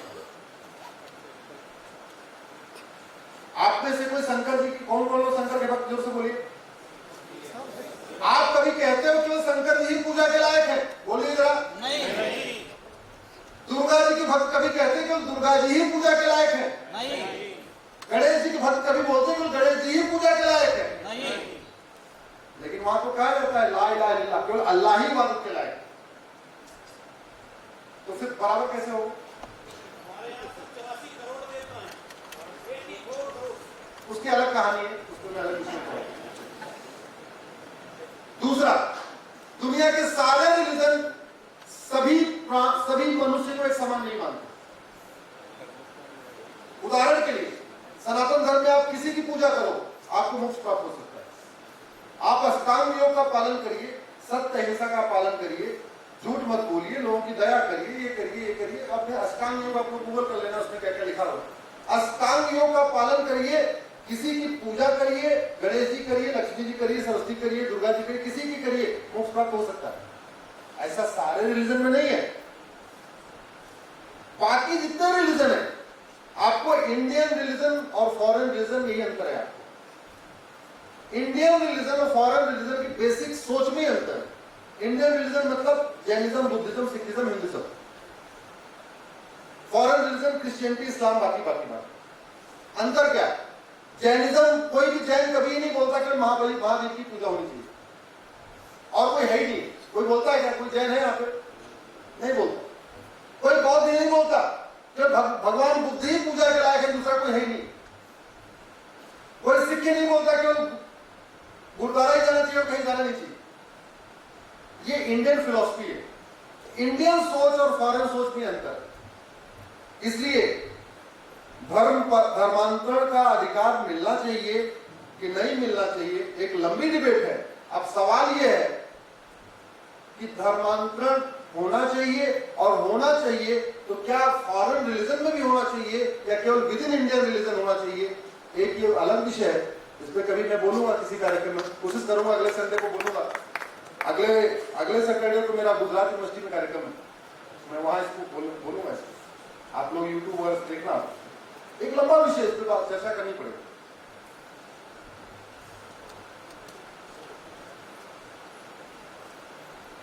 How we can we contribute mission मैंने आपको बता दिया। महीने में एक बार छुट्टी करिए, सामूहिक रूप से इकट्ठा होइए, सांसद विधायक को पकड़िए, पुलिस कमिश्नर को पकड़िए, उनको समझाइए, अधिवक्ता साथियों के साथ मिलकर तरीके से आपको कानूनी लड़ाई लड़नी पड़ेगी, कानूनी समाधान। और हाँ, मठ मंदिरों को मैंने पहले कहा था ना, मठ मंदिरों को कंट्रोल करने के लिए पहला कानून 1863 में बना था, अंग्रेजों ने बनाया था। और वो साउथ के मंदिर, क्योंकि शिवाजी महाराज ने मुगलों को साउथ जाने से रोक दिया, महाराष्ट्र में रोक दिया उन्होंने। तो मुगल थे, उन्होंने नॉर्थ इंडिया से पूरा लूटा तोड़ा। लेकिन उस साउथ महाराज मतलब दीवार बन के तरीके से शिवाजी महाराज यहाँ महाराष्ट्र में खड़े हो गए। तो हमारा तमिलनाडु बच गया, कर्नाटक बच गया, केरल बच गया, आंध्रा बच गया, तेलंगाना बच गया। हालांकि वर्तमान वाले जो मुगल हैं खूब लूट रहे हैं आंध्रा को और उसको, अलग बात है। तो उन्होंने कानून बनाया और आजादी के बाद वाले मुगलों ने 33 कानून और बनाए। मतलब अंग्रेजों ने 2 कानून बनाया मठ मंदिरों को कंट्रोल करने के लिए, आजादी के बाद हमारे मुगलों ने 33 और बना दिए, हमारे अंग्रेजों ने। तो मठ मंदिरों को कंट्रोल करने के लिए 35 कानून चल रहे हैं इस समय। आपका सिद्धि विनायक मंदिर सरकार के कंट्रोल में, हाजी अली दरगाह सरकार के कंट्रोल में नहीं है, वैष्णो देवी मंदिर सरकार के कंट्रोल में है, हजरत बल की दरगाह सरकार के कंट्रोल में नहीं। देश में इस समय 4 लाख मठ मंदिर सरकार के कंट्रोल में है। 4 लाख मठ मंदिरों की 1 लाख करोड़ प्रॉपर्टी के ऊपर सरकारों का कब्जा है, लेकिन एक भी मस्जिद, एक भी दरगाह, एक भी मजार, एक भी चर्च पे सरकार का कोई कंट्रोल नहीं और 1 रुपए नहीं लेती। इन 35 कानूनों को हमने सुप्रीम कोर्ट में चैलेंज किया है। सुप्रीम कोर्ट ने हमारी पीआई एडमिट कर लिया है, सभी राज्य सरकारों को नोटिस भी हो गया है। तो आशा करता हूं कि अगले 1 साल में उन 35 कानूनों का भी हलावला हो जाएगा, उनका भी वो भी स्वाहा हो जाएंगे, तो हमारे 4 लाख मठ मंदिर मुक्त हो जाएंगे। इसका फायदा क्या होगा आप समझिए। जहां ठीक ठाक चढ़ावा आता है वो सारा सरकार के कंट्रोल में। जो लोग वहां जाते हैं दक्षिणा दे के आते हैं, बोले हम इतनी दक्षिणा देते हैं सरकार, ये तो बदहाल है, ये तो बेकार है। उनको ये नहीं पता जितना दक्षिणा दे रहे हैं वो तो वहां जा ही नहीं रहा, वो कहीं और ही चला जा रहा। 4 लाख मठ मंदिर अगर मुक्त हो जाए, एक हमने चार्टर बनाया हुआ है कि हमें करना क्या है मठ मंदिरों को, और हर मंदिर पे एक गौशाला बने, तो कितनी गौशाला बन जाएगी? जोर से बोलिए। 4 लाख।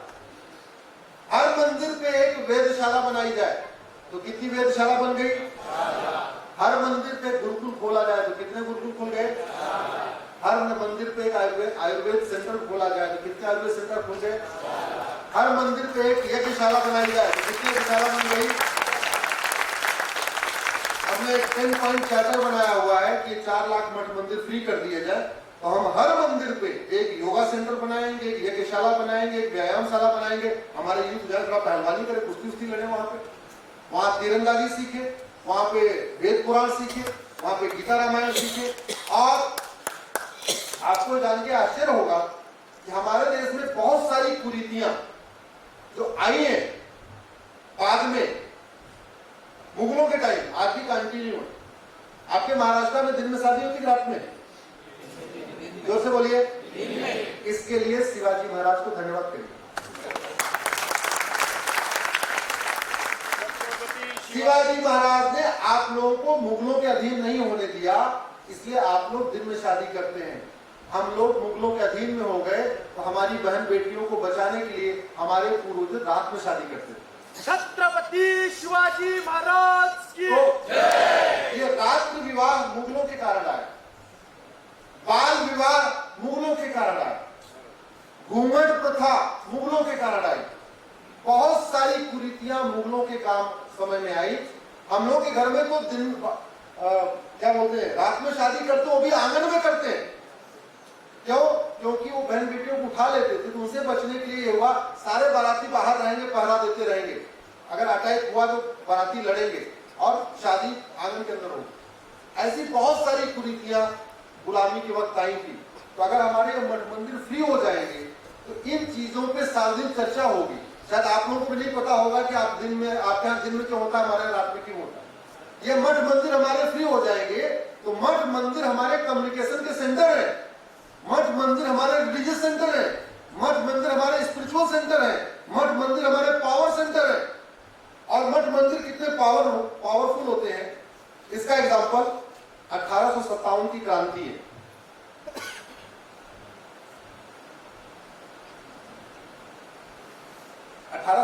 में जो मंगल पांडे जी ने क्रांति किया था, उस समय सोशल मीडिया था क्या? न फोन था, न कार थी, न बाइक थी, न सोशल मीडिया, कुछ भी नहीं था। और आपको जान के आश्चर्य होगा कि मेरठ में हुई क्रांति 15 दिन के अंदर लद्दाख, लक्षद्वीप, ढाका, लाहौर, हर जगह पहुंच गए। Can you imagine it? न ट्रेन थी, न कार थी, न जहाज था, न टेलीग्राम था, न व्हाट्सएप था, कुछ था ही नहीं। 15 दिन के अंदर मेरठ से लाहौर, मेरठ से ढाका, मेरठ से कन्याकुमारी तक पहुंची। कैसे? रातों दिन, जैसे रिले रेस नहीं होती, एक मठ मंदिर वाला अगले मठ मंदिर तक, अगला मठ मंदिर वाला अगले मंदिर तक, अगला वाला अगले तक, अगला वाला अगले तक। मठ मंदिर इतने कम्युनिकेशन के हमारे सेंटर थे। आजादी के जितने बड़े आंदोलन हुए उनकी आप देखिए तो उनकी रूपरेखा बनती थी, जो उसमें चिंतन होता था, जो लोग बेचारे छिप के रहते थे, वो मठ मंदिर उनके लिए आश्रय का काम करते थे। बहुत बड़ा हमारा पावर सेंटर था। तो मठ मंदिर सरकार से मुक्त होना चाहिए। और वैसे भी जब भारत सेकुलर हो गया तो सरकार के अंडर में मठ मंदिर क्यों होना चाहिए? और कुछ करेंगे शेष यूट्यूब के माध्यम से मिलते रहेंगे, ट्विटर के माध्यम से मिलते रहेंगे, बाकी और तो सोशल मीडिया के माध्यम से मिलते रहेंगे। हाँ, आज मुझे एयरपोर्ट पे लेने नायडू साहब कहते हैं, खड़े रहिए पर। नायडू साहब बहुत बड़े आईटी कंपनी के बहुत बड़े ऑफिसर हैं, हेड करते हैं, इंडिया हेड करते हैं ना, ऑपरेशन हेड। आप 34 कंट्रीज के, आप 34 कंट्रीज के माइक्रोसॉफ्ट, पूरा नाम ही बता देते हैं, छुपाना है। माइक्रोसॉफ्ट के 34 देशों के ऑपरेशन हेड हैं। और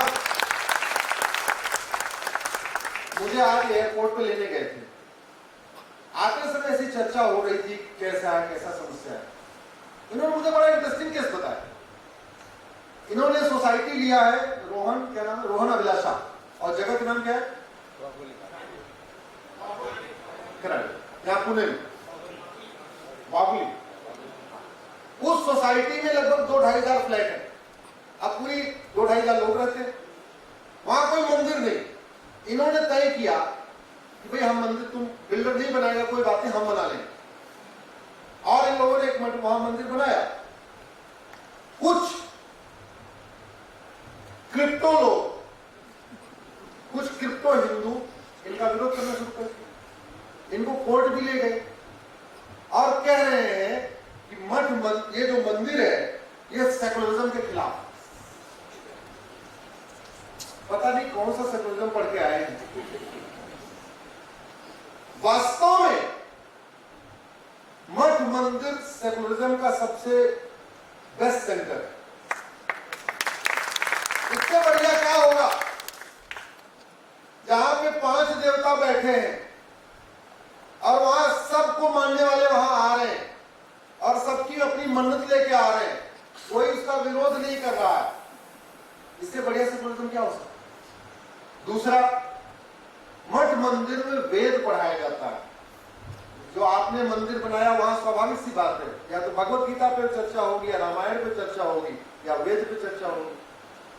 आप बताइए वेद में कहां लिखा हुआ है कि नहीं फला फला के अंदर भेदभाव करो? कहीं लिखा हुआ है? रामायण में कहां लिखा हुआ है कि नहीं भेदभाव करो?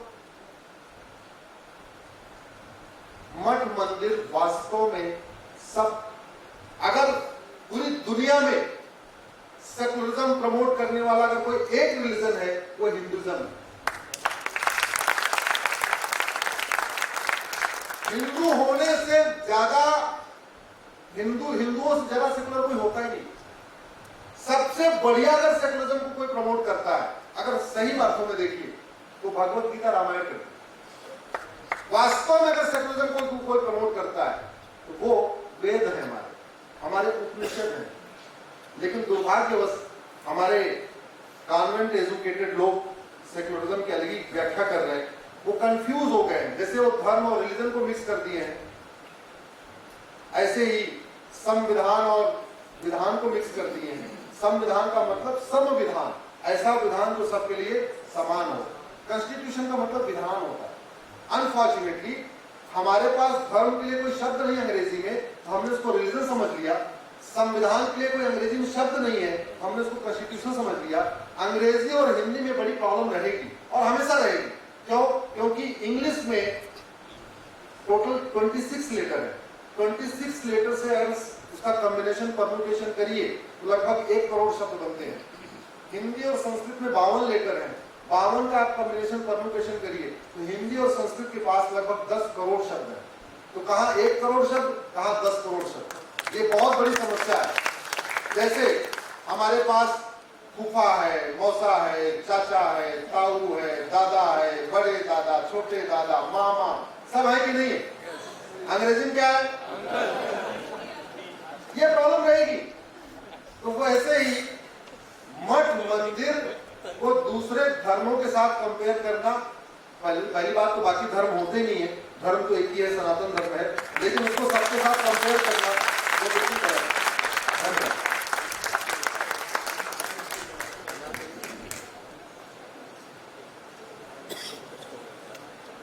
छोटी सी सूचना है, आप लोगों को हमारी तरफ से कम्युनिकेशन आता रहेगा तो निश्चिंत रहिए, हम ऐसे और कार्यक्रम करेंगे।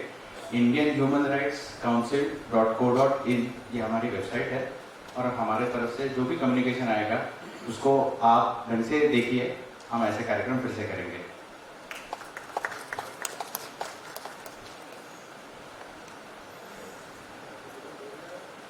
नहीं, मुझे तो लगता है यहाँ कोई उठना ही नहीं चाहता है। अगर आप थक नहीं रहे होते तो हम तो सब सुनते रहते। मुझे लगता है एक बार अश्विनी जी के लिए